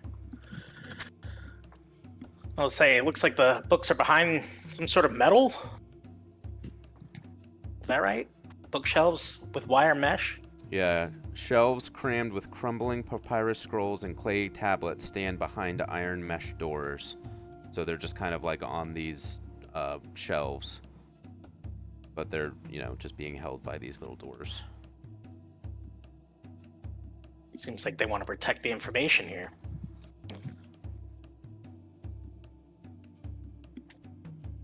Out of character, somebody mentioned picking up a key earlier, right? Did that have to do with the clockwork thing, or? Yeah, that Yeah, was. we wound it up. Yeah, wound it up and he came to life. And Wally is helping you research. Okay, it's not a key to unlock these then. No, I mean they're just little, like, almost cupboard doors just holding in the books on the shelves.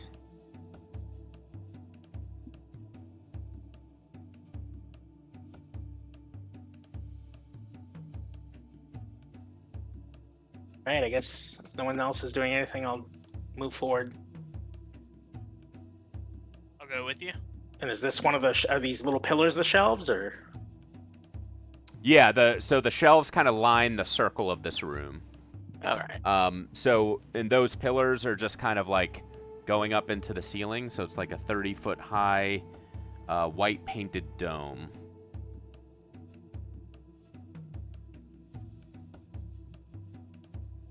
All right. Looks like some study materials here.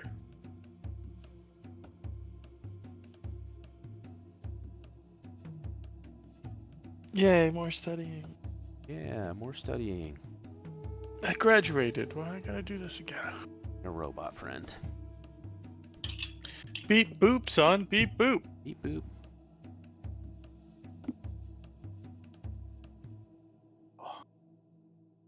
So there are materials here we can study now? Yep. So you can make All right. your engineering, history, or nobility.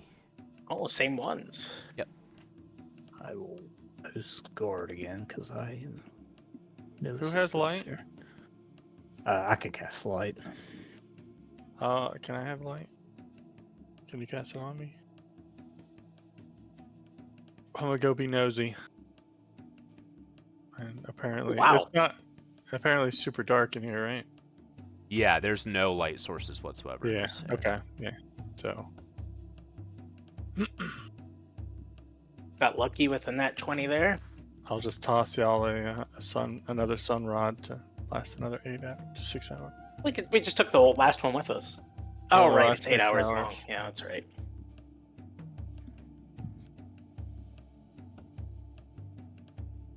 I'm helping. Hiding in the corner. So Rossi's back. Oh, did he step away a minute? Yeah, you said BRB. Oh, I missed it. Okay. Aaron, do you need me to? Yeah, I mean, we got 8 hours, right? So I'm gonna scout around the nearest corners. Just peek around corners and see what I Yeah. see. So you come to the end of this hallway, and it's just a little room, and it looks like there was like a stand of some kind, and just kind of glancing at it, you assume that one of those clockwork soldiers were kind of like posted in this room before it was activated. There's like Oh, okay. there's like a little workbench with like some gears and stuff on it that probably used to repair it or whatever.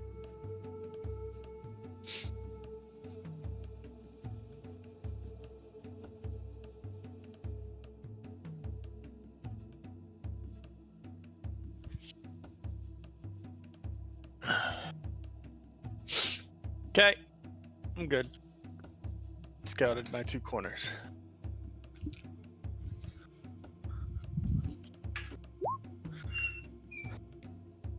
Back. Make your knowledge roll. Knowledge roll. This is we're just researching in this room. Yep.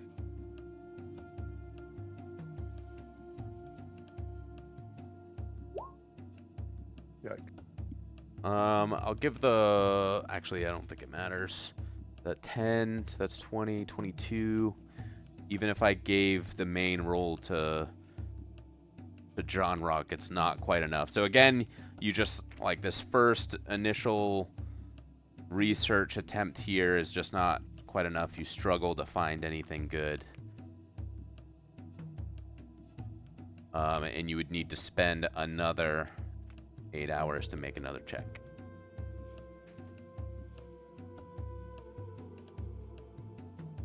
Well, this room looks pretty important. Well, that's 16 hours of studying today, right? So we need to rest for 8 hours. No, you guys Yes. rested after the first 8 hours of studying, remember? Oh Yeah, no, right. and then you And then we studied studied again. Yep. Oh, Yep. yep. Yep. Yep.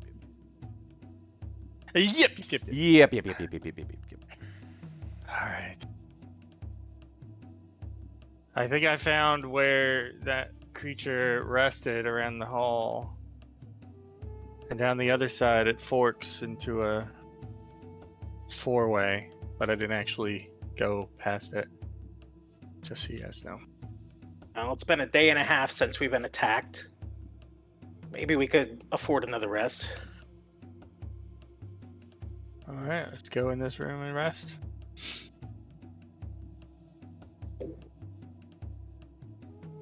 Took somebody's torch. Bad. All right, again, I'll take first watch. Eat some more of Second. these nasty trail rations. Yeah, and yeah, Ross will do. Second. yep, there's no issues in your rest overnight. So get back all your stuff if you used any. I don't remember if you did or not. And you wake up and you have another opportunity to do more research.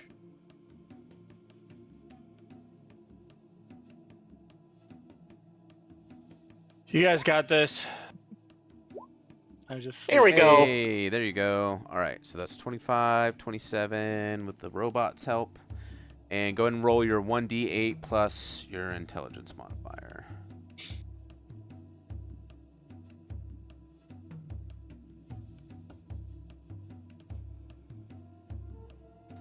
So 5, perfect. And I will give you some more information. I find it. All right.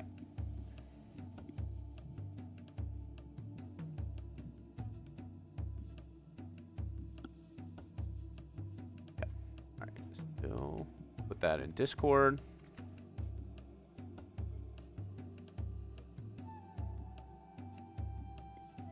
No one wants to read it. The architect Chisisek designed and built Hakotep's pyramid. When construction was completed, Chisisek was killed and buried in a hidden tomb to preserve the pyramid's secrets. No plans of the pyramid seem to have survived. How did they know about him then?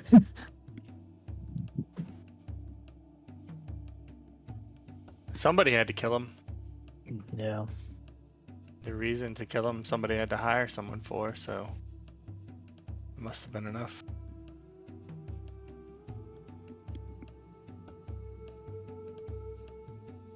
Okay, and there's definitely more research to be done here. So you can push through or rest, or I mean, there's still more to explore too. Whatever you want to do. I think we've been finding a room and just hammering it out until we're done, so let's just push through. So this room's done? It is not. No. No. Yeah, okay. So push through and Going again? Do it. See those just rolls. the two of us. Just the two of you. We're grinding away. No.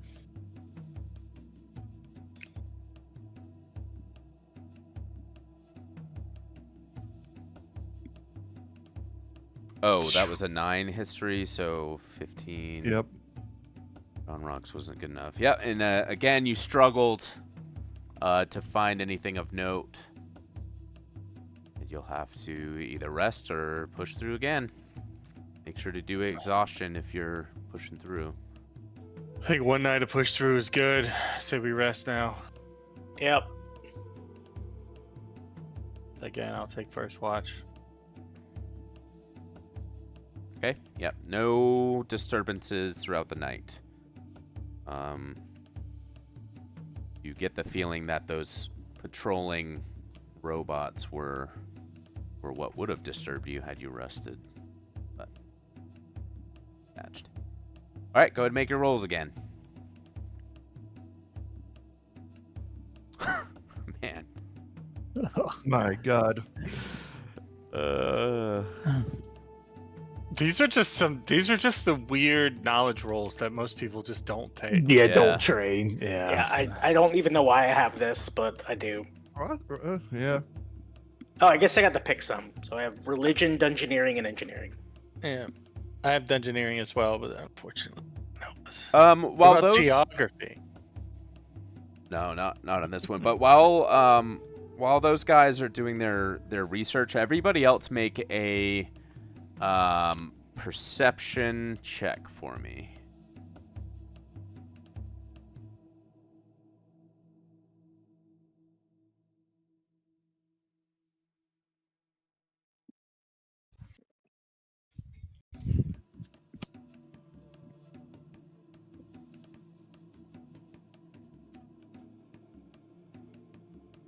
Does Raylan want to make one? Oh yeah, sorry, I'll make one. Not very perceptive.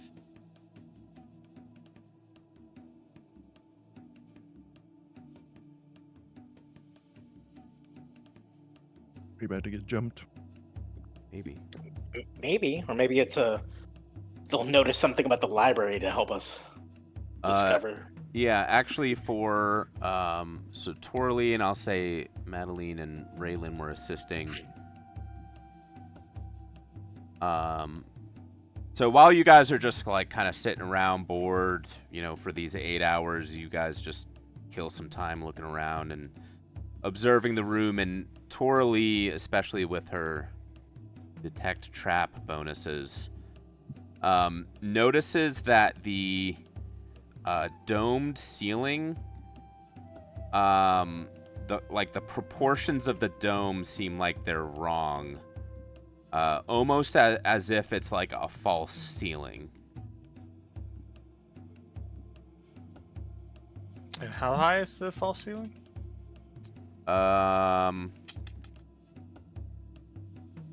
30 feet. Do these bookshelves that we've been looking through go all the way up to the ceiling? They go pretty high, yeah. Not all the way up, but I mean enough for you to probably get up there and... I was gonna say climb and put my hand through. Yep. Guys? Let me show you. And I start climbing the bookshelf. Yeah, just make a quick climb check. It's not going to be super hard, but just in case you have to fall. Alright, you're good. Yeah, so you... Look at this. Yeah, just describe what you're doing. Put my hand through the ceiling. If it goes through the ceiling. So it's not like a magical fall. Yeah, it's not like an illusion. It's just more like... think of like instead of really nice stonemasonry, it's just like really shoddy, like almost like just really crappy stonework, right? It looks like it's a lot more brittle than like the other stonework around this like whole building, basically. Okay. And it just looks like fragile, and it looks like it, not you could just stick your hand through it, but it looks like you could pick away at it and get to whatever's on top. Yeah, I'll pull out a dagger while I'm standing up there and just kind of tick, tick, tick, tick. Sure. How much time do you spend doing that? Like how? I ain't got nothing else to do, so. Nothing else to do. All right. Go ahead and make. I'll come down every like 10 or 20 minutes or so after I get tired of looking up. Then go Yeah, back just up, to kind of that stretch kinda your stuff. neck and stuff like that. Yeah. So give me I don't know, like how forceful are you trying to be to get through this? No, I'm being delicate while being intentional, if that makes sense. Sure. Because I don't know if this means that the ceiling's gonna collapse, so I'm not really trying to be like, I don't want to die to a ceiling collapse, so I'm taking my time. Sure. If that makes sense. Okay, yeah, go ahead and make a dexterity check for me. Sleight of hand or just straight dex? Yeah, let's do straight dex. Okay. Alright, so, you go up there and you kind of chip away, and you come back down and you rest, and you kind of rinse and repeat a little bit.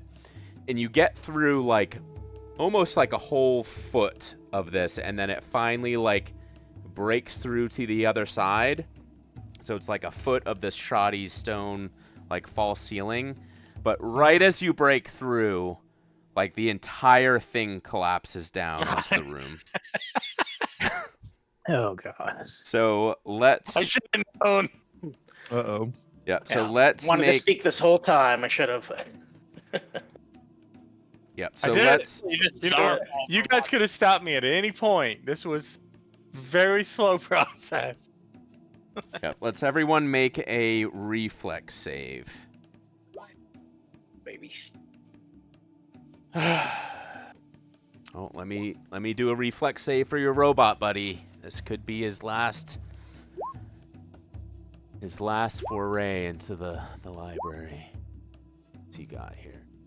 I'm rolling like crap tonight. Oh, his reflex isn't too bad. Yeah. 20's pretty good. When we came into this place, was it like a building, or did we go like? You're down like in to like an underground complex type of deal. Okay. Like a 'Cause hidden... we came in through a bathhouse sliding. Yeah, I door. was gonna say we were next to a bathhouse, so we had to have gone underground. Yeah, that's what I was thinking. Just trying to visualize it. Yeah, you went down pretty deep. I mean, this room here is, 30 feet tall. Okay, so ceiling collapses. Let's see. Anybody who had a below a 15, which I think was just John Rock. Yeah. Let me roll the damage. This is gonna be half for everyone except for John Rock. So roll 8d6. You as- remember in my description when I said I was trying to avoid a collapse of the ceiling? It didn't work. So, yeah, 28 points of damage halved for those who are above 15, including your robot friend. So, still alive though. He did not get destroyed.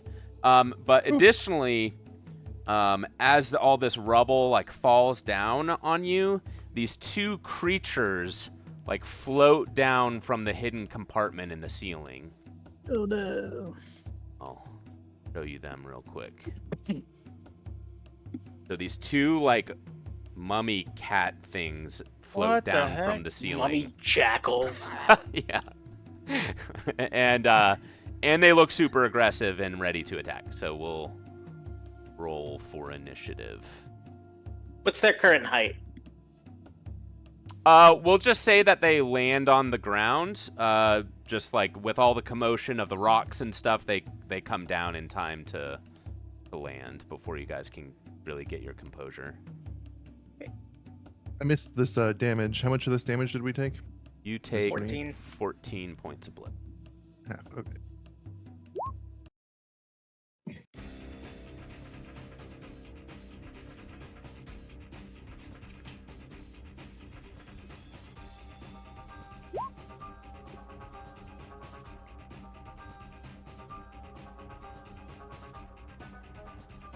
How come my HP isn't showing up in the little bubbles above my character? Oh wait, I'm probably on the torch. Yeah. And it's, yeah. Sometimes it just doesn't update too. No, I was just on the torch. Yeah, Like, you I have my just character throw the sheet torch updated, this. but I have to keep changing the bubble every time I reload roll 20.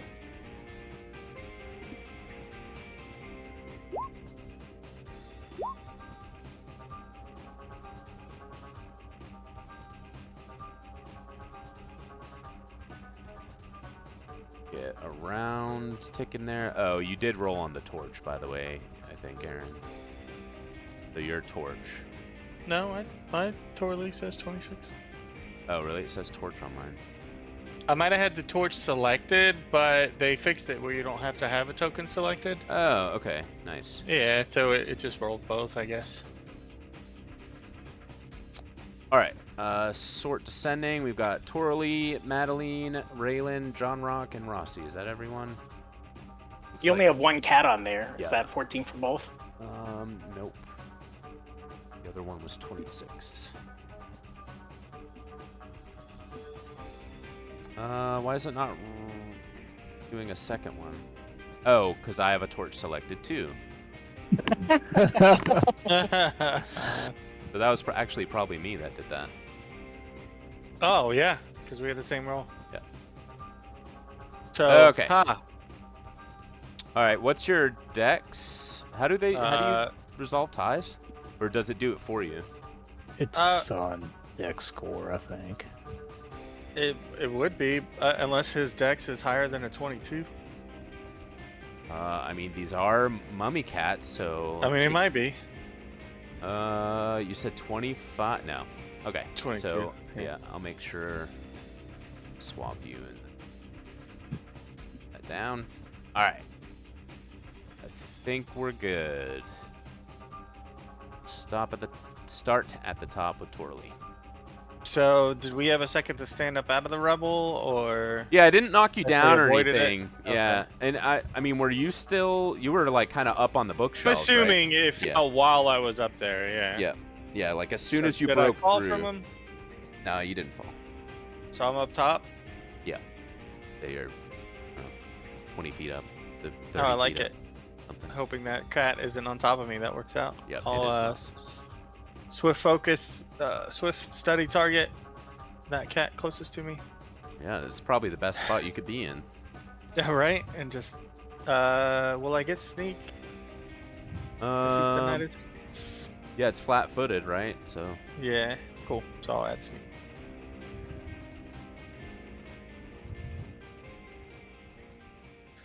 Oh, I don't have that built into them. That's okay. Here we go. just tell me how much it is. Alright, well, do all three hit 28, 20, and 18? Yep. Jesus. A lot. I think sneak's built into the damage there. Yeah, I think this one I don't even need to see 83? it. Yeah, you just like pepper this thing with arrows from the bookshelf and knock it dead instantly. That's what you get. It's like cough up dirt. That's it. Oh man. Okay. Hey, it's gonna get to take a turn.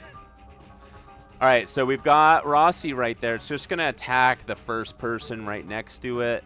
It's gonna bite you and swing both of its claws, kind of simultaneously. So we're looking at 19 for the bite against Rossi.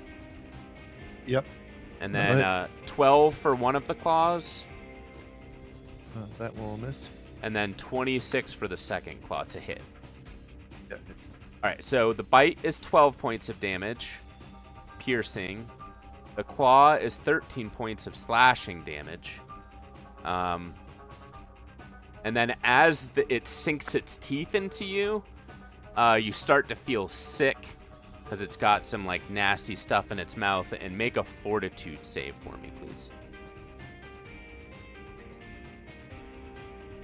Okay.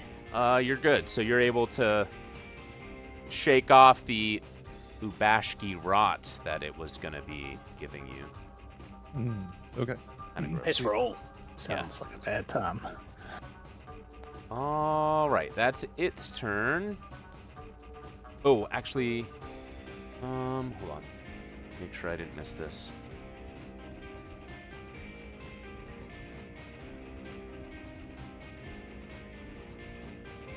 You might be able to actually take that back.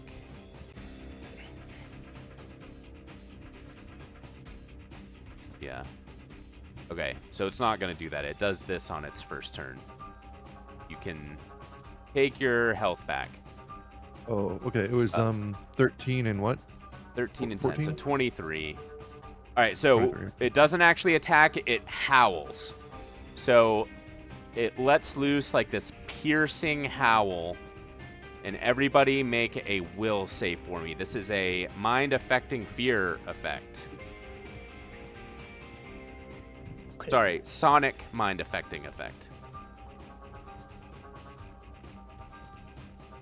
Sonic mind affecting, no fear. You said will? Yes, Will for will everybody. save. Super. I'm real good at those. Oh, hey, I'll take that. Oh, I'll take a 19. All right, Raylan. So it's going to be Rossi and Raylan. And you said it's not fear again, right? Just confirming.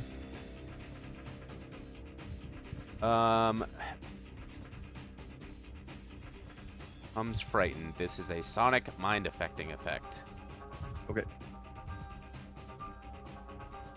'Cause usually it'll say fear, mind affecting fear effect or something weird like that. Okay. So, sorry, Rossi and Raylan are now frightened for this many rounds. 2.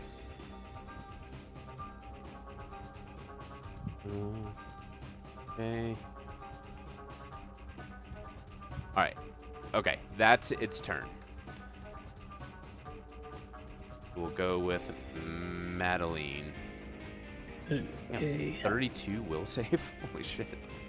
Yeah, that's a good one for me. Alright, yeah. Call the bus on. This will be a rapid shot, and she'll fire.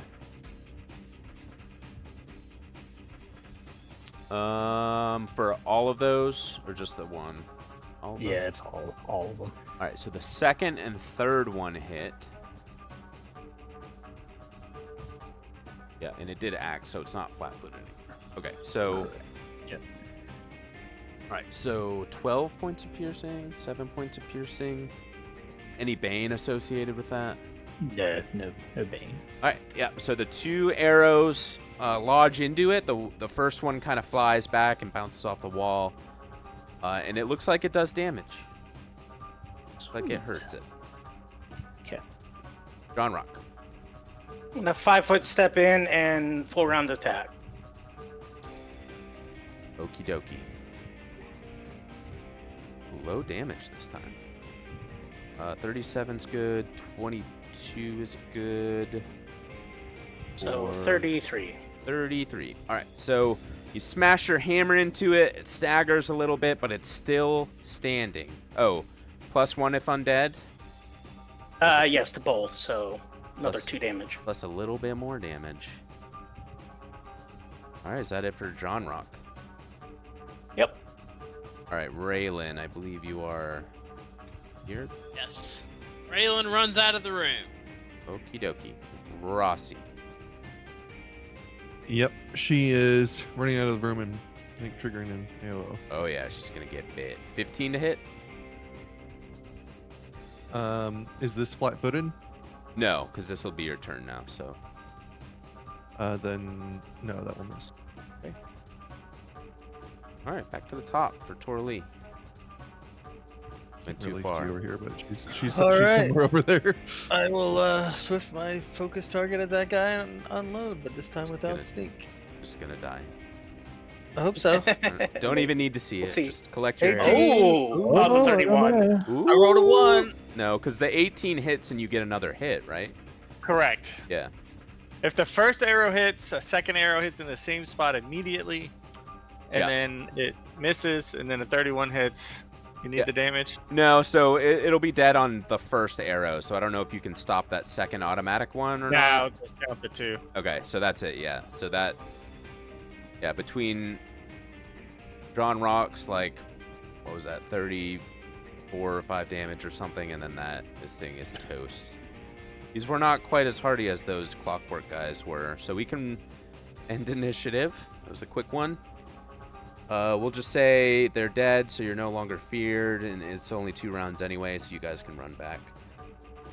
There was no 400-foot ladder coming down the well to climb up on this one. So where'd they pop out? Did they come from the ceiling? Yeah, they Or dropped somewhere down from the else? ceiling, so they were like hiding in the ceiling, waiting for basically somebody to open up the ceiling as part of the rubble trap that came down on you guys. Okay, so with those dead and the ceiling now revealed,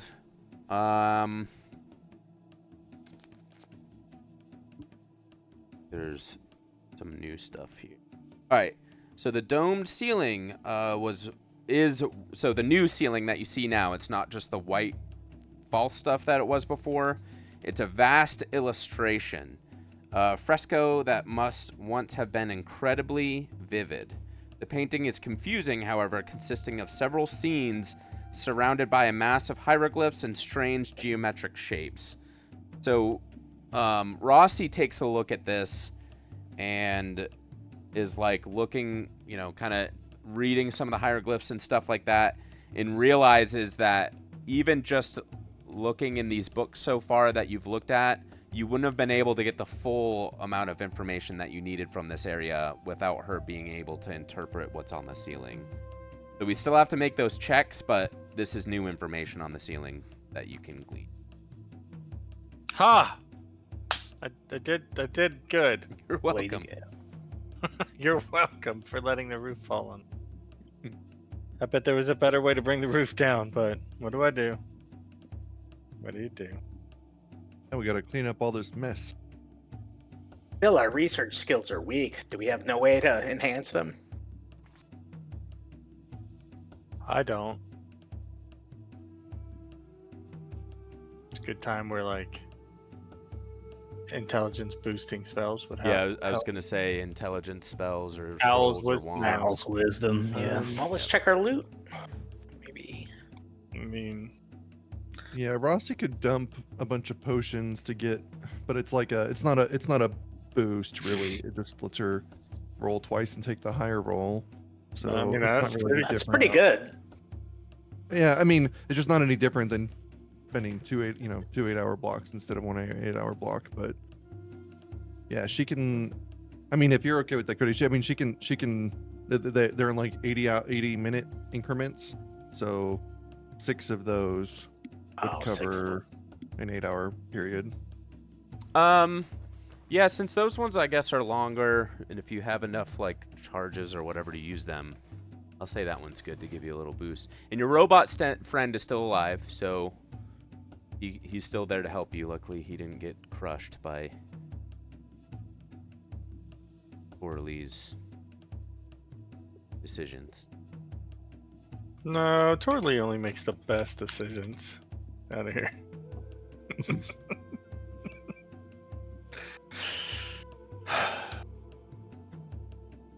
All right, yeah, so that's good for me to help you boost up those rolls a little bit.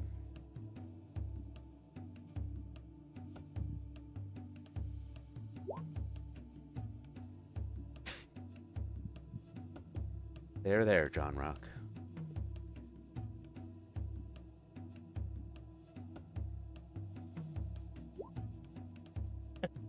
Oh my god. Yay! All right, so sorry, how does that work again? You take the higher one?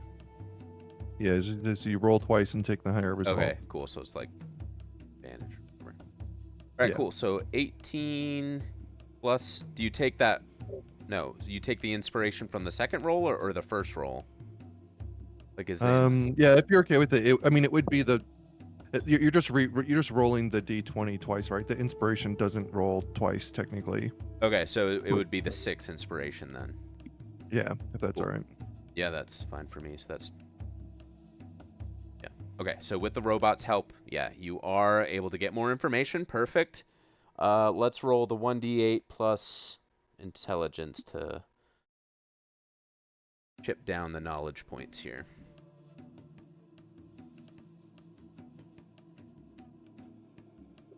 Oh, nice. Okay. I think that's 2 pieces, maybe. Info.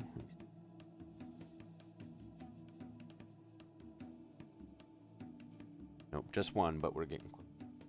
Alright, I'll give you the next piece of information.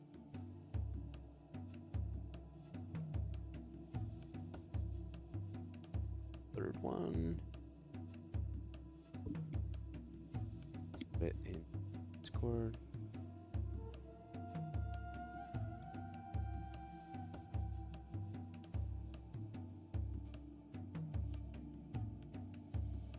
I'm gonna have ChatGPT reformat it for me so it doesn't get all screwy in Discord.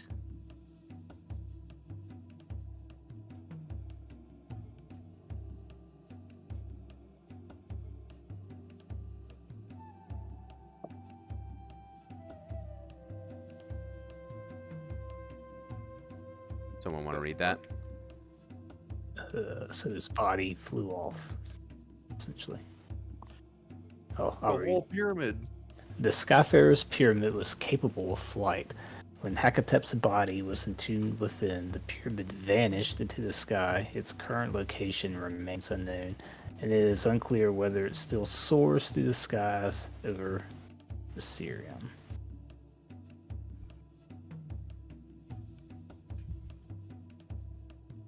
It's wild. All right, so that is not the last piece of information, but you feel like you're getting close here to getting the last pieces of information you need. So you can rest or you can push through. Let me know. There's no penalty to push through if it's still within the 16-hour period, right? I don't think so, because you just need the 8 hours for resting.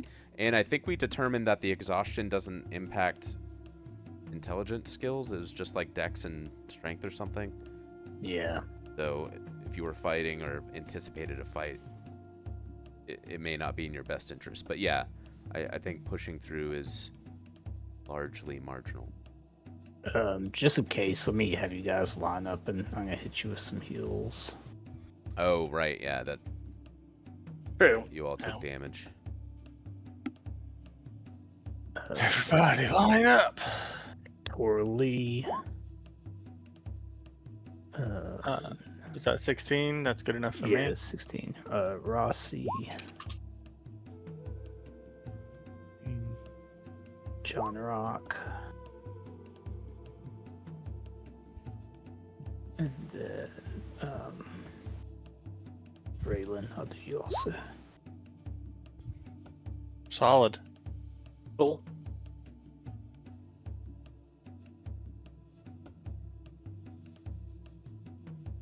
All right, you guys gonna make more knowledge checks? You guys got this. I have faith in you. I'll definitely get over a 12 this time. Yeah. I'll pull out Oh. my air flute and play air flute Rossi's or out of Adderall, so. air lute for you guys. Hey, there you go. Hey! There we go. Nice. All right, roll your 1d8 plus intelligence.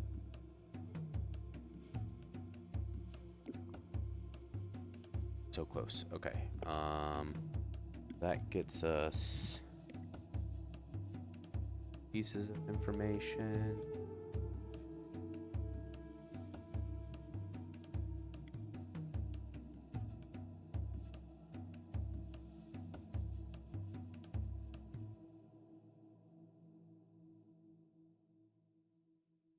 Delete the DM stuff out of this one. Secrets only.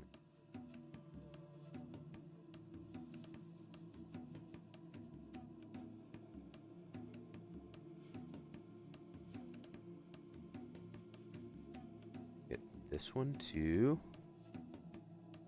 So the fourth one that I'm putting is kind of like leading up to reading the dome ceiling.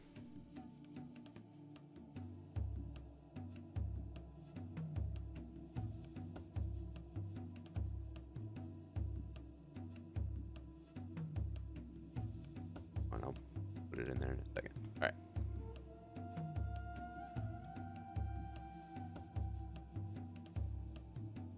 Separate ones. Does anyone want to read those? Sure. We're reading 4 and 5. Yes. 4 and 5. Although none know the location of Chisasek's tomb, his funeral was commemorated in a fresco in the vaults rotunda by the greatest artist of the age, Hor Hepu.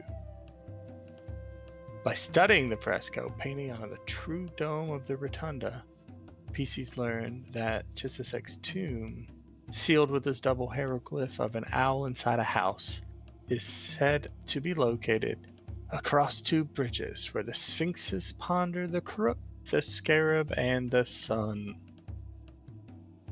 Yep. So basically, that number 4 is saying like it's commemorated on the fresco. Had Toralee not smashed the ceiling yet, you'd be sitting there being like, oh, I wonder what it's talking about. But that next part was talking about that ceiling that you can actually see now.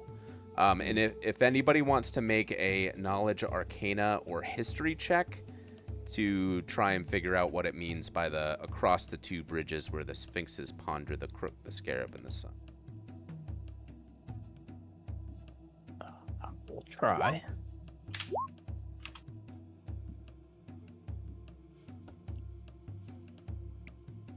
Uh, 20.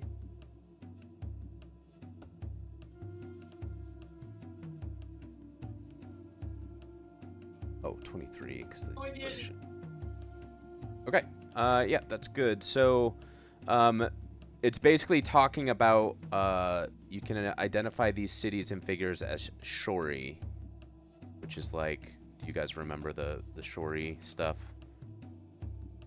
It's the Shori people, the Shori Empire with their flying cities. Yeah, a little bit. Yeah. It's like the ancient floating cities of the sky pyramids. Yes, so it's referring to Shori people when it's saying the winged cities. And strange figures bearing weapons that launch black fire. Oh, wrong thing. I was reading the wrong paragraph. Sorry, not the Shori. It's talking about... Sorry, the reference between the Crook and the Scarab rivers and the Pillars of the Sun Mountains. So it's a desert region called the Parched Dunes, though the exact location is not pinpointed. So it's talking about an area called the Parched Dunes, which I believe is west of the city. So you're in Tefu right now. The Parched Dunes, yeah, is like the desert region, like out to the west. I'll post a picture of it. Discord.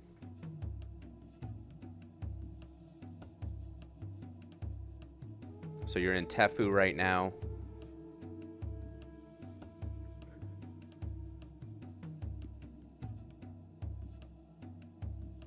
And it's referencing the Crook and the Scarab rivers, the Pillars of the Sun Mountains.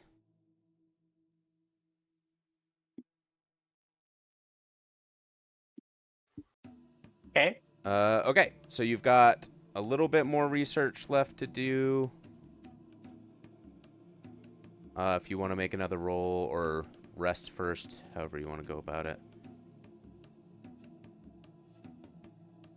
We pushed through for this one. I think we need to rest.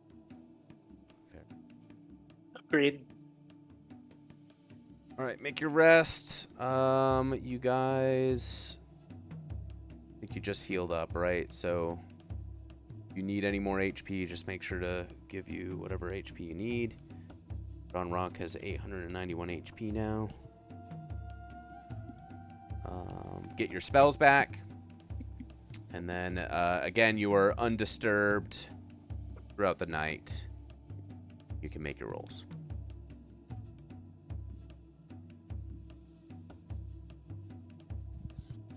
All right, Ross is gonna drug up again on her Drug up. Adderall.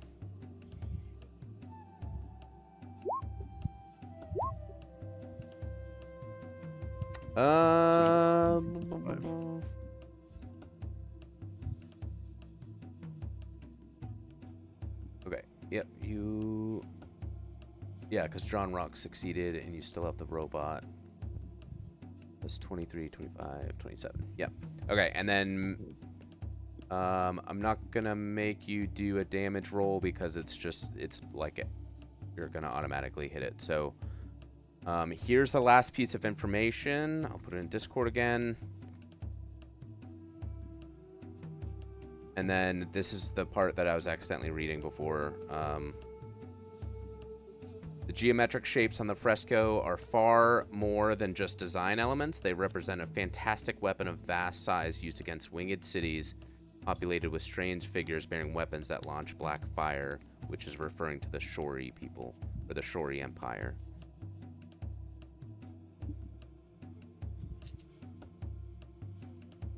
And with that, I feel like you've exhausted all of your research. Like we get the last couple of books and we're like, Yep, exactly. Yep. that's all we got in here. Or not the last couple of books, but like the last couple of hieroglyphs being interpreted by Rossi on the ceiling.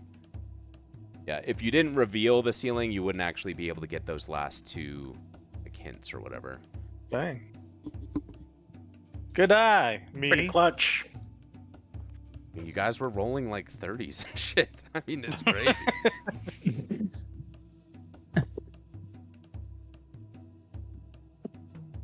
Torley and Rossi do a high five jumping in the air. Yeah. Yeah. Or not. Just a joke. Alright. Well, we still got... There's nothing down here to the left. Or to character left. But to the right is a four-way crossroad. Just so you guys know. I remember from the other night.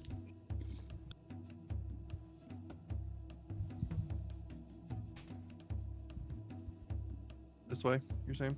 No, to the south. We came in from the north, I think, right? No, we came in Yeah. from the south. No, we Down came here. in from the north down here. Yeah, you came and in then from the north. Thank Okay. you. went I came in down from and the around. south. But... We walked down and around. Yeah. Oh, I thought you were referring to like you came in the building on the north. Yeah, that's what I was saying. Yeah.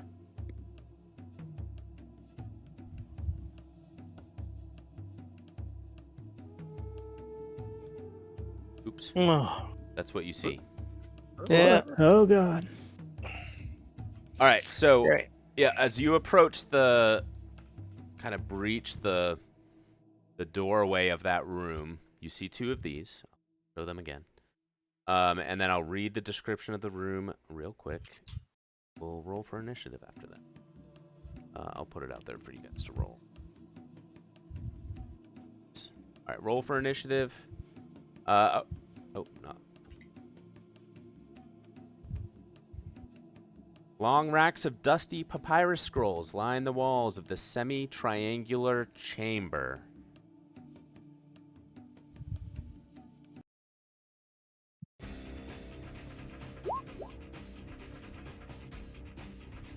Alright, and it's 11 o'clock. You guys good to do one last fight?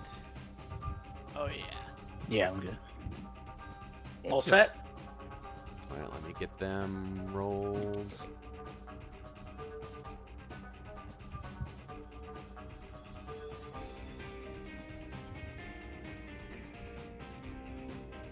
This guy red. Guy blue. Get around. And we'll sort. Alright. At the top.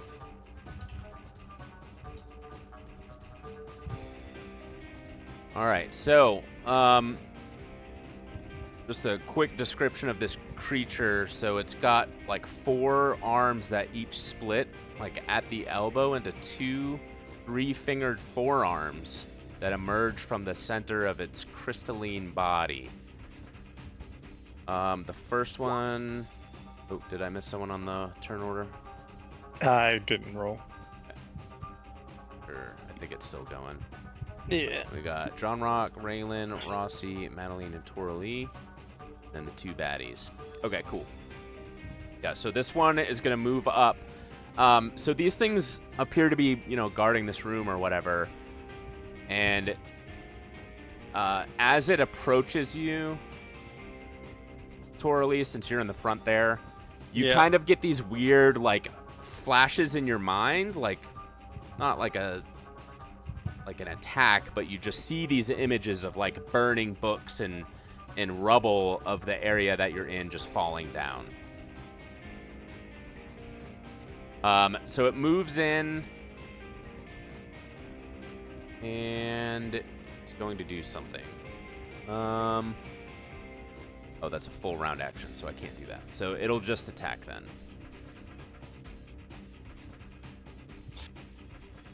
Okay. Alright, so 2 of these weird, like, tentacle things reach out. Not 2, just 1. It's not a full round. 25 to hit. Yep. Alright, so 5 points of bludgeoning damage. And then it also...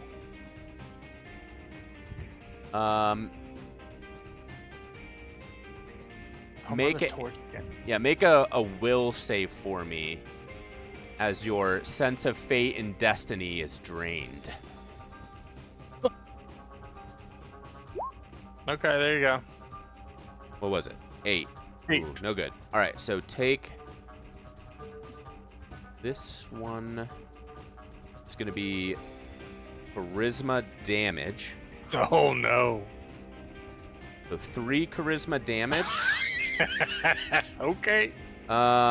So until the charisma damage from this ability is healed, you take a -2 penalty on all saving throws, regardless of the total of charisma damage taken. So if it hits you again, you don't take like another -2. You just keep that flat -2 until it's healed. Mm-hmm. Okay. Alright, and that is it for that one. So you get these weird like flashes of those images in your mind, and then it was doing this strange brain on you. You just feel weird. And your turn. Okay. Hold on, I gotta look at what the negative charismas do. Oh, are you pretty low on that? Yeah. Uh-huh.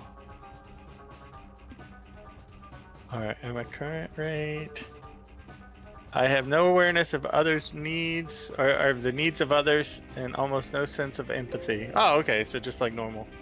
Yeah, so just, for now, par for the course. Alright, and there is a like a full retreat, right, where I can run away without provoking AOO in this for 1 square. That's the Yes. thing, right? Yeah. That's what we do. Don't want to get that charisma to 0. Correct. You don't want It's to die currently for 4. a second time. It is currently 4. So, no. I don't actually die. I just am unconscious. Oh, okay. That one's not a death one. Yeah. Okay. You're just really stinky and nobody likes to be around you. At 'cause you're 1, I'm unconscious. barely conscious. I fear blank and express. But All right. So that's a full round action to do that. yeah, it is. Okay. Madeline, you hear some commotion in the other room. Okay. I will move towards the commotion. Oh, that's horrifying. I will step here.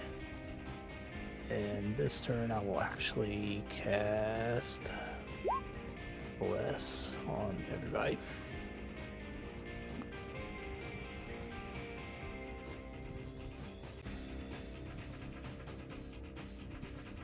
Yeah, that's my turn. Okie dokie. Rossi. Sweet. Yeah, Rossi will move up.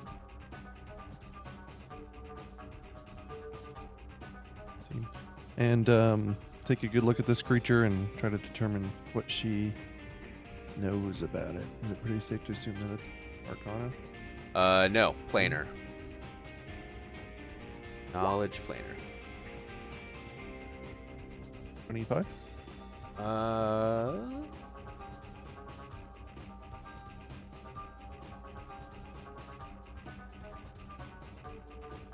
Two things. I guess DR.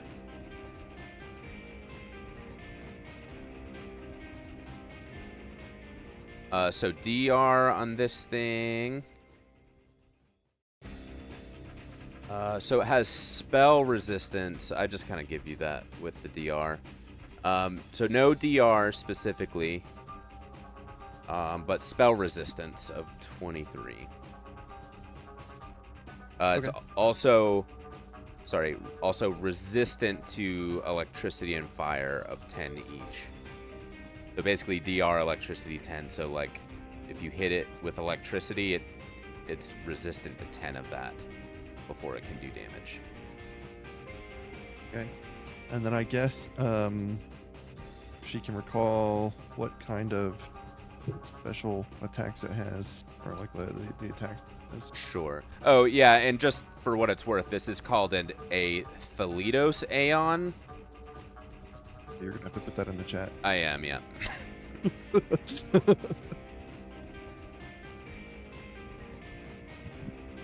So these are basically like they're guardians of the duality between freedom and fate.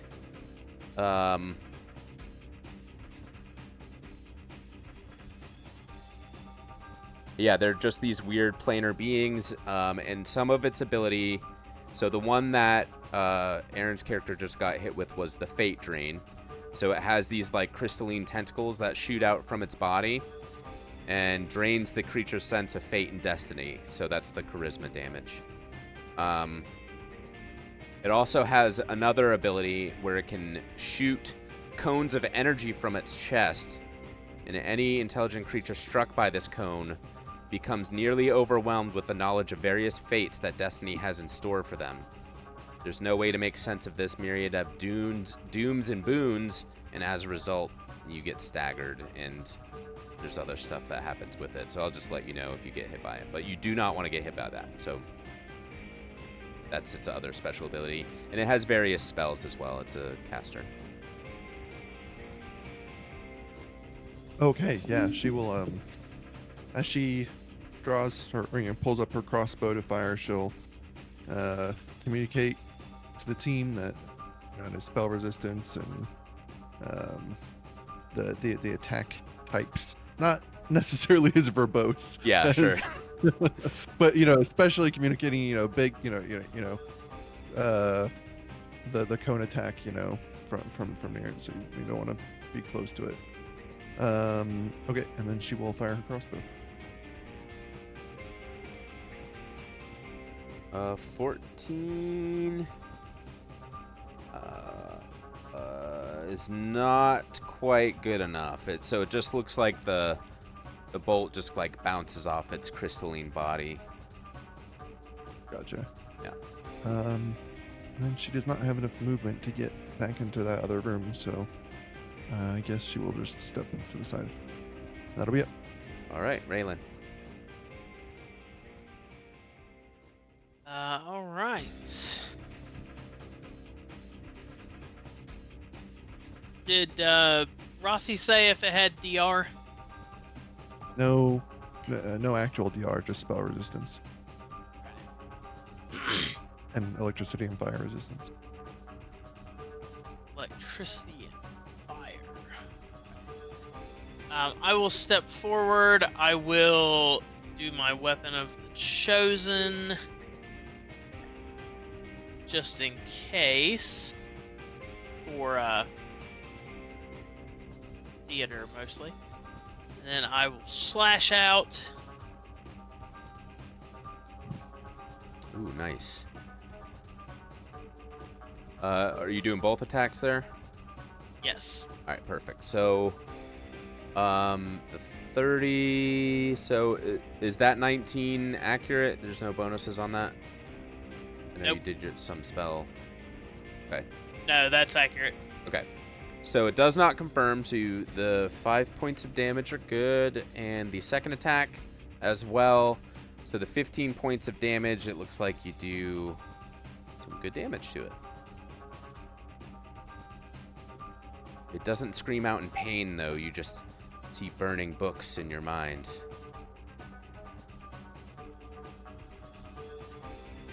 Did I take your HP away accidentally? No, I forgot to heal up after Madeline Oh, healed okay. us earlier. I thought I clicked the wrong token. All right, is that it for you? That is it. Okay, this one is going to 5-foot step up. It's going to slam you with 2 of its arms, and then 2 of the crystalline tentacles are going to lash out at you as well. What's your AC? 22. 22. So just the 2 arms smack you, so 23 and 26 to hit for 6 damage each bludgeoning. The tentacles miss, however. They just kind of whip through the air and miss or bounce off of your armor.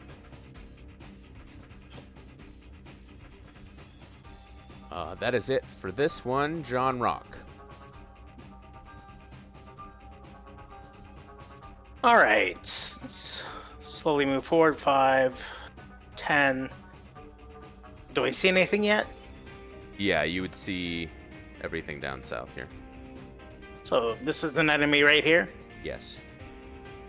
I'll 5-foot step in. Or no, I've already moved. I will do 1 attack over Raylan. Let's do a power attack. Ooh, nice. 37 to hit. Yep, 37 hits for 24 points of damage. And yeah, you're like chunking pieces of its crystalline body off of it as you smash your hammer into it. That's it. Alrighty. Round 1 is complete. We'll go back to the top with the Thalido. So, let's see.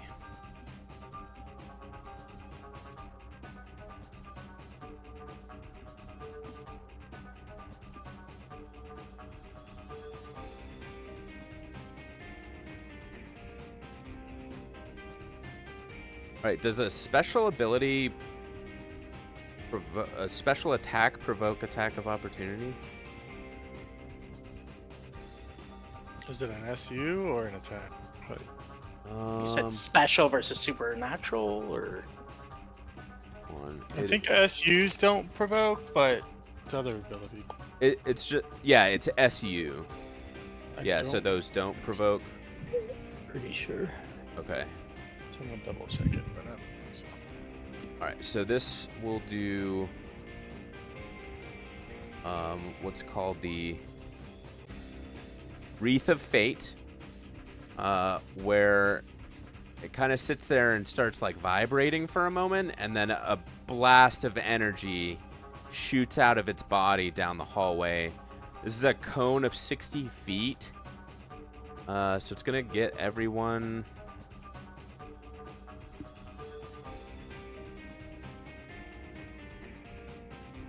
60-foot cone, and I think with Rossi right there on the corner too, that would still hit you.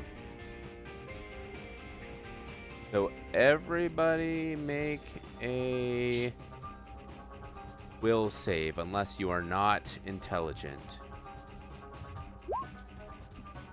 When I you was say not. not intelligent, you Yeah. How You- not intelligent are we talking about here? you don't have an Yeah. intelligence score. oh, okay.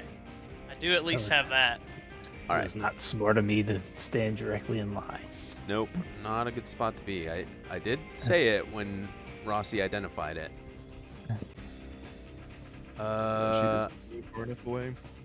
all right, yeah. All right, so it's a 15. So it's gonna be Rossi, Raylan, Torley. To see if there's another effect. I think you just straight up resist it though. How many windows open?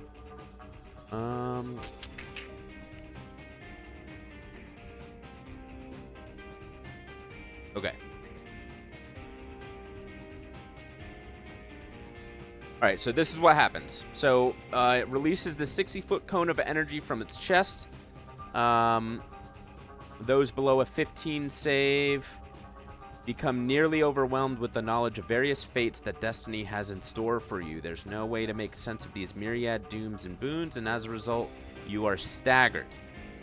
As long as this condition persists, you may choose to make 2 rolls when attempting an attack roll or saving throw or skill check and take the worst of 2 rolls, so you're at disadvantage.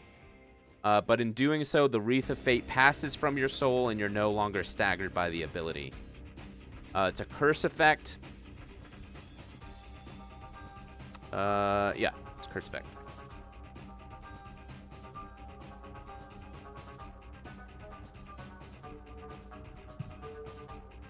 So staggered, you can make a single move action or standard action each round, but not both. Or you can't take full round actions.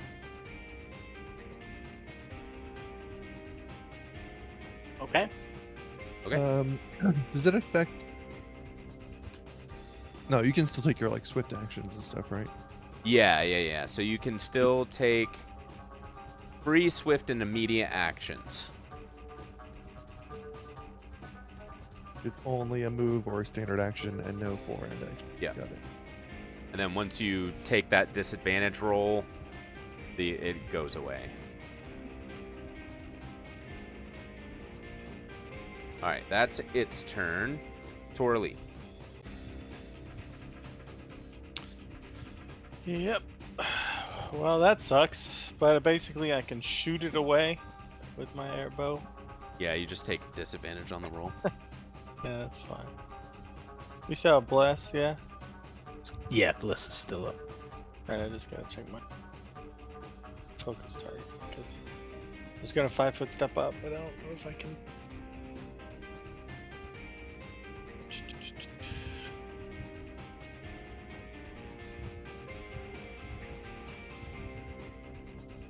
Sorry, guys. Oh, just needs to see it. Cool, so I can study him as a swift. Nice.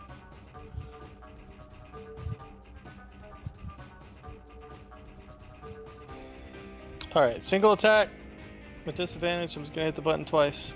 Okay. 28 and a 27. Both are good. Okay, for 12.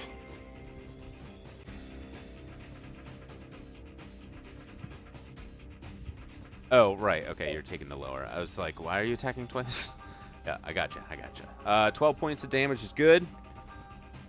And I don't think I get extra arrow unless I make 4. That's it. But that means I'm no longer staggered now? Correct. Your staggered goes away and Perfect. you're back to normal. For now. For now. Alright, Madeline. You're staggered. Am I? Oh, no, sorry. You are not. My bad. Okay. Yeah, you had a good will save. Okay, I will swift action judgment on these things, and at 8th level, I get 2 selections, so that will be judgment of destruction and judgment of justice, which is basically just damage and attack. Nice.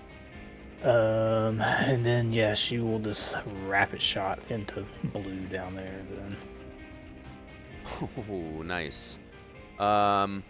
Is there any bonuses on there that I can't see from your ability? it's all calculated. It's all in. Okay, so that Yeah. first one does miss. The second one also wait. Okay. Yeah. Okay. The second one also misses, but that crit hits and confirms for 46 points of damage. Times 3. Yeah. Damn. Okay, yeah, this thing just like shatters into pieces and then just like disappears back to its plane from whence it came. Nice. Yeah, Yeah, and then she will then 5 foot to like right there. That's it. Okie dokie.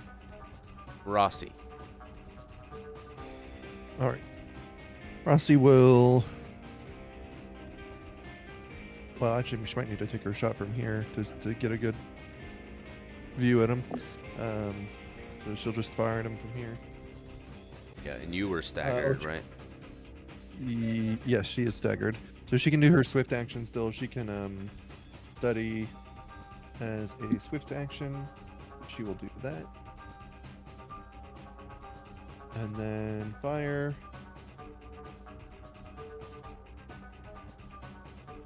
$19. Oh man, just missed it. Damn. Okay. And then she'll whoops. And then no She'll longer move staggered. back here. All right, and Raylan.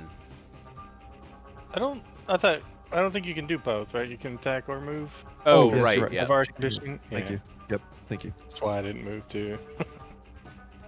So, if I can only get rid of the staggered condition if I attack and take disadvantage, right? Yeah, so you pick one of. Hold on, let me read it again. The victim may choose to make 2 rolls when attempting an attack roll, saving throw, or skill check. You must accept the worst of 2 rolls. In doing so, the Wreath of Fate passes from your soul and is no longer staggered. So you don't have to take the. It says you may choose, but you're still staggered. Right? Right. So the choice is to take the disadvantage and get rid of the staggered, or just stay staggered. Yeah, that's what I was thinking. I'm gonna go ahead and I'll make an attack. I'll just roll it twice. It'll be the first attack on each one. So the 20. The 20 is good for 6 damage. So yep, does a little bit of Alright. damage. And I'm no longer staggered now, right? Correct, no longer staggered. Sweet. So this thing will do a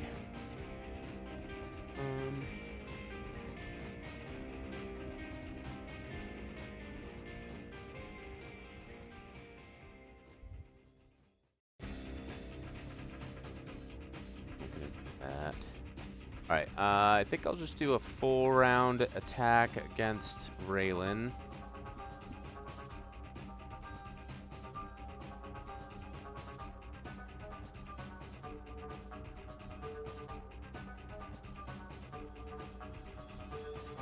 Gotta find my sheet here. Alright, so again, 2 of the fists and 2 of the crystalline tentacles. 20, so a crit with 26 to confirm. That confirms. For 18 points of bludgeoning damage. Okay. 30 to hit for 5 bludgeoning damage, and then the other 2 miss. The tentacle, or the Okay. the crystalline tentacles miss again. John Rock. Sounds good. So I can still see line to line to him, but I have a guy in front of me and he has concealment. Yeah, What so kind we'll- of bonuses I get? I think he's like 3/4 cover or something. If I move into Raylan's space, do I get an attack of opportunity against me? You don't know. Okay. I'm gonna try to move through Raylan's space with the goal of going here. Okay, and it does take an AoE. Okay, I'll It'll take just it. be 24 to hit. Does not hit. Okay. All right, I don't have light, but I see like a corner of a character here. Right? So I think it's like 2 spaces in front of me. Yep. So I will just do a normal attack since I moved through. For 33 for 22. 33 is good. 22 is good. All right, chipping away. Well, a little more, maybe chunking away at him. That big old hammer. Round 2, Torley.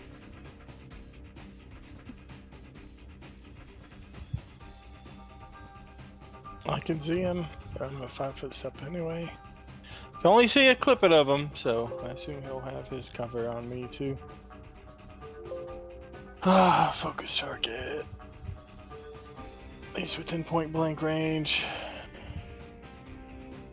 Is Bless active now? Yep. Yep. Cool. Sorry, I know I asked. I don't know how long it lasts, but A while. It's like a minute. okay, cool. Have Level, some yeah. arrows. 31, 29, 29. 31, 29, 29. They all hit. Damn, you're like a ranged bonar, it seems like. 54. All right, go ahead and describe its death. I can only see part of it, so as it like makes its stupid tentacle moves, I managed to land some arrows through all of the tentacles and just pin it to the back wall as it goes. The tentacles come screaming off of it. Awesome. Okie dokie. And we will end turn order. As that ends, I will reach out and touch you, Torley, with that. If you want to make your D4. Oh, jeez. It's gonna be a 1 because I have bad luck. Okay, I'll take that. That's how many I lost. Appreciate you. Mhm. Did anyone not actually get rid of their stagger? No, there's 3 people affected, 2 got rid of it. So I don't know who's the third. No, all 3 of us did. Yeah, I think you Yeah, all all 3 of attacked, us right? And just Yeah. took Mhm. the Yeah, lesser. Torley, Okay. Rossi, yeah. Yeah, because it didn't specify an end time, so it's basically an indefinite stagger. Jeez. Yeah. Wow. Nice. What is it? I mean, those guys were nasty. Wait, Yes. what's this guy doing here? Hello, I am here to Wally. assist. You didn't tell us about the cosmic horrors in your library. I don't there know of anything any else that's cosmic gonna- horrors. Oh. Oh wow. Yeah, it is triangular, isn't it?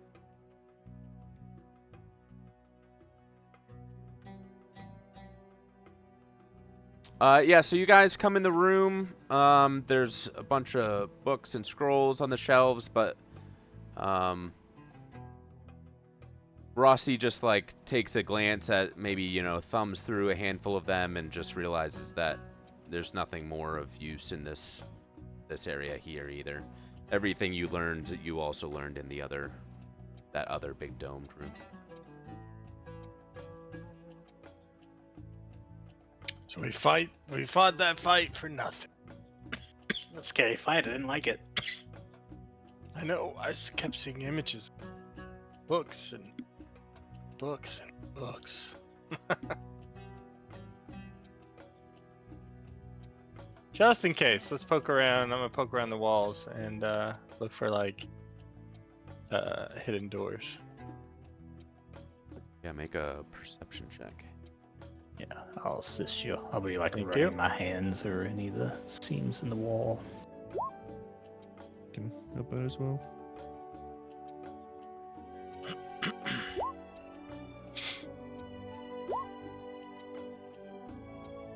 Okay. Between so you don't find any like secret doors or anything like that, but between some of the books you find a couple of things. Oh.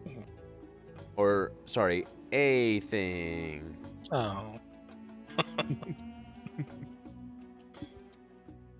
All right. So this is what's called a page of spell knowledge, but go ahead and make some like arcana checks or spellcraft. How do you identify magic things? Spellcraft. Yeah, let's do spellcraft first. And then it's arcana second? I don't know. We'll just see how it works. Your roll will be astronomical. I don't have spellcraft, so Yeah, I don't either. I can detect magic. okay. Rossi, do you have spellcraft? Yeah. Yeah, there you go. Take a look at this for us. Is that a 19? Yeah, she can add the inspiration to it. That's a manual one. I need to take a point away from that, but yeah, she can add that. Okay. Actually, I don't even know if you can 19? How does detect magic play into this? Can you use it in tandem with identifying it, or? I thought it helped. Or is that? Yeah, you can attempt to identify its property, see spellcraft, so it still relies on spellcraft.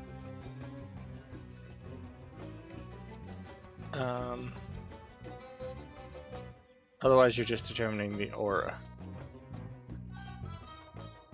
with detect magic. Okay, so that is a 19.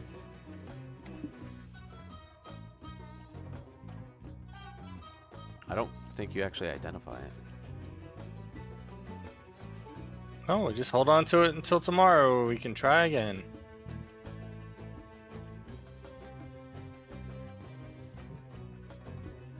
Yeah, you are not able to identify it. Okay. Yeah, we can try again. Or... But Madeline's detect magic can determine that it is magical, whatever it is. If Yeah, it is. it is magical. Yep. Okay, cool. Good eye. And then I guess you could identify the number, power of the auras. Mhm.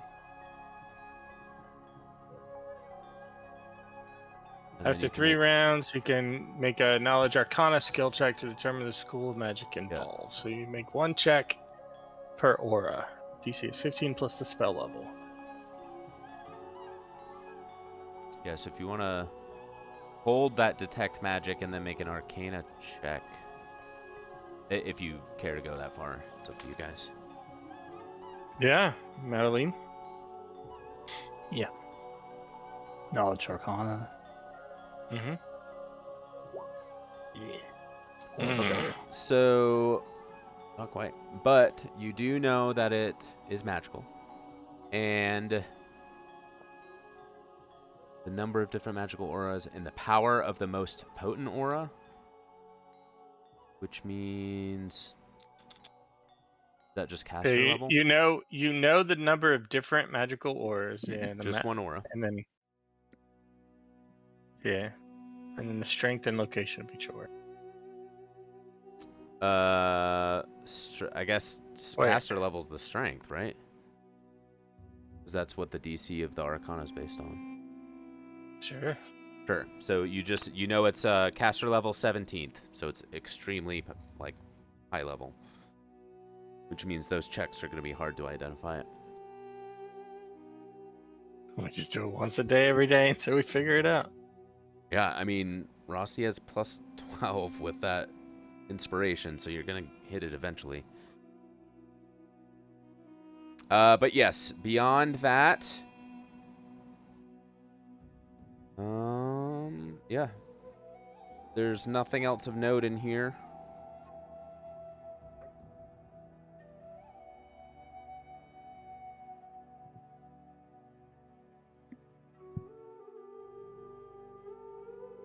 Cool. Is there anything else? Should we quickly explore the rest of the dungeon, or? Yeah, I mean, Yeah, I'm just gonna. There's nothing else. You guys explored everything. There's just like a rectangular hallway that goes around the center room, and then you've explored everything else. Probably we can't take the clockwork guy with us as repair No, upstairs. no, he'll just like he won't go up the stairs behind you or anything. He'll just Aw. stay down here. He just keeps repeating, "Thank you for visiting the library. Have a nice day. Yes, we leave. Please wind me up before you." Yeah, we should take out the key and like put the key in his hand or something. I Yeah, don't know. let's give him the ability to improve himself. Yeah. Thank you. You have given me life. Make of You're it right. what you will. You were the best robot friend we ever had. You were the best human friends I've ever had. And the only one. You find anything else, find a way to tell us. Will do. And it like sticks the key in its back and starts winding it to make sure he doesn't shut down. No. Memories. All right. We know where we need to go next. All right.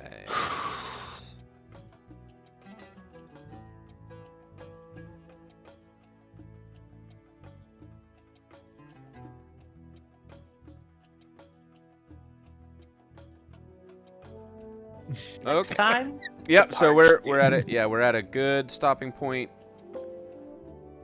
here. You leveled today, so not leveling again for a bit. But yeah, do you guys know where to go next? The dunes, right? Yeah. I'd Is say this that's like a tomb? it's a good spot to check. Even the statues, I guess. Yeah, let me see. Is that gonna be on here? Ah, yes it is. Okay. So, just give you a little peek of next time. So yes, the Parched Dunes is probably gonna be the best spot for you guys to go look. I'll add this to a handout to Roll20, but we're gonna be entering into a hexploration crawl through the Parched Oh. Dunes. Ooh. So just some things to think about between now and the next session.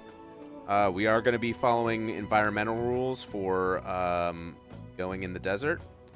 And I don't really want to make it about keeping track of resources and bogging everything down that way, but we'll just say you kind of need to make sure you have enough supplies and the appropriate equipment to survive in the desert. And then we'll do a hex crawl on the map.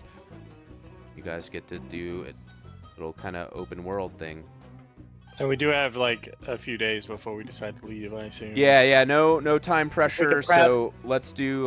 Probably want to do inventory management before Yeah. then, and then buy new supplies and whatever you think to help you out in the desert. So you're level 8 now. You saw the kinds of things you were fighting in there, so things are getting stronger. Yeah, perfectly. That's the kind of stuff you need, Josh, is the endure elements and things like that. I don't know if anyone has like summon water or whatever, create water, that sort of thing will reduce those hazards. I don't. I will find some attire that makes me look like Lawrence of Arabia. Yeah, exactly. Like my hot weather outfit, my trait that gives me hot conditions. I'm Hey. alright. Nice. Let's go.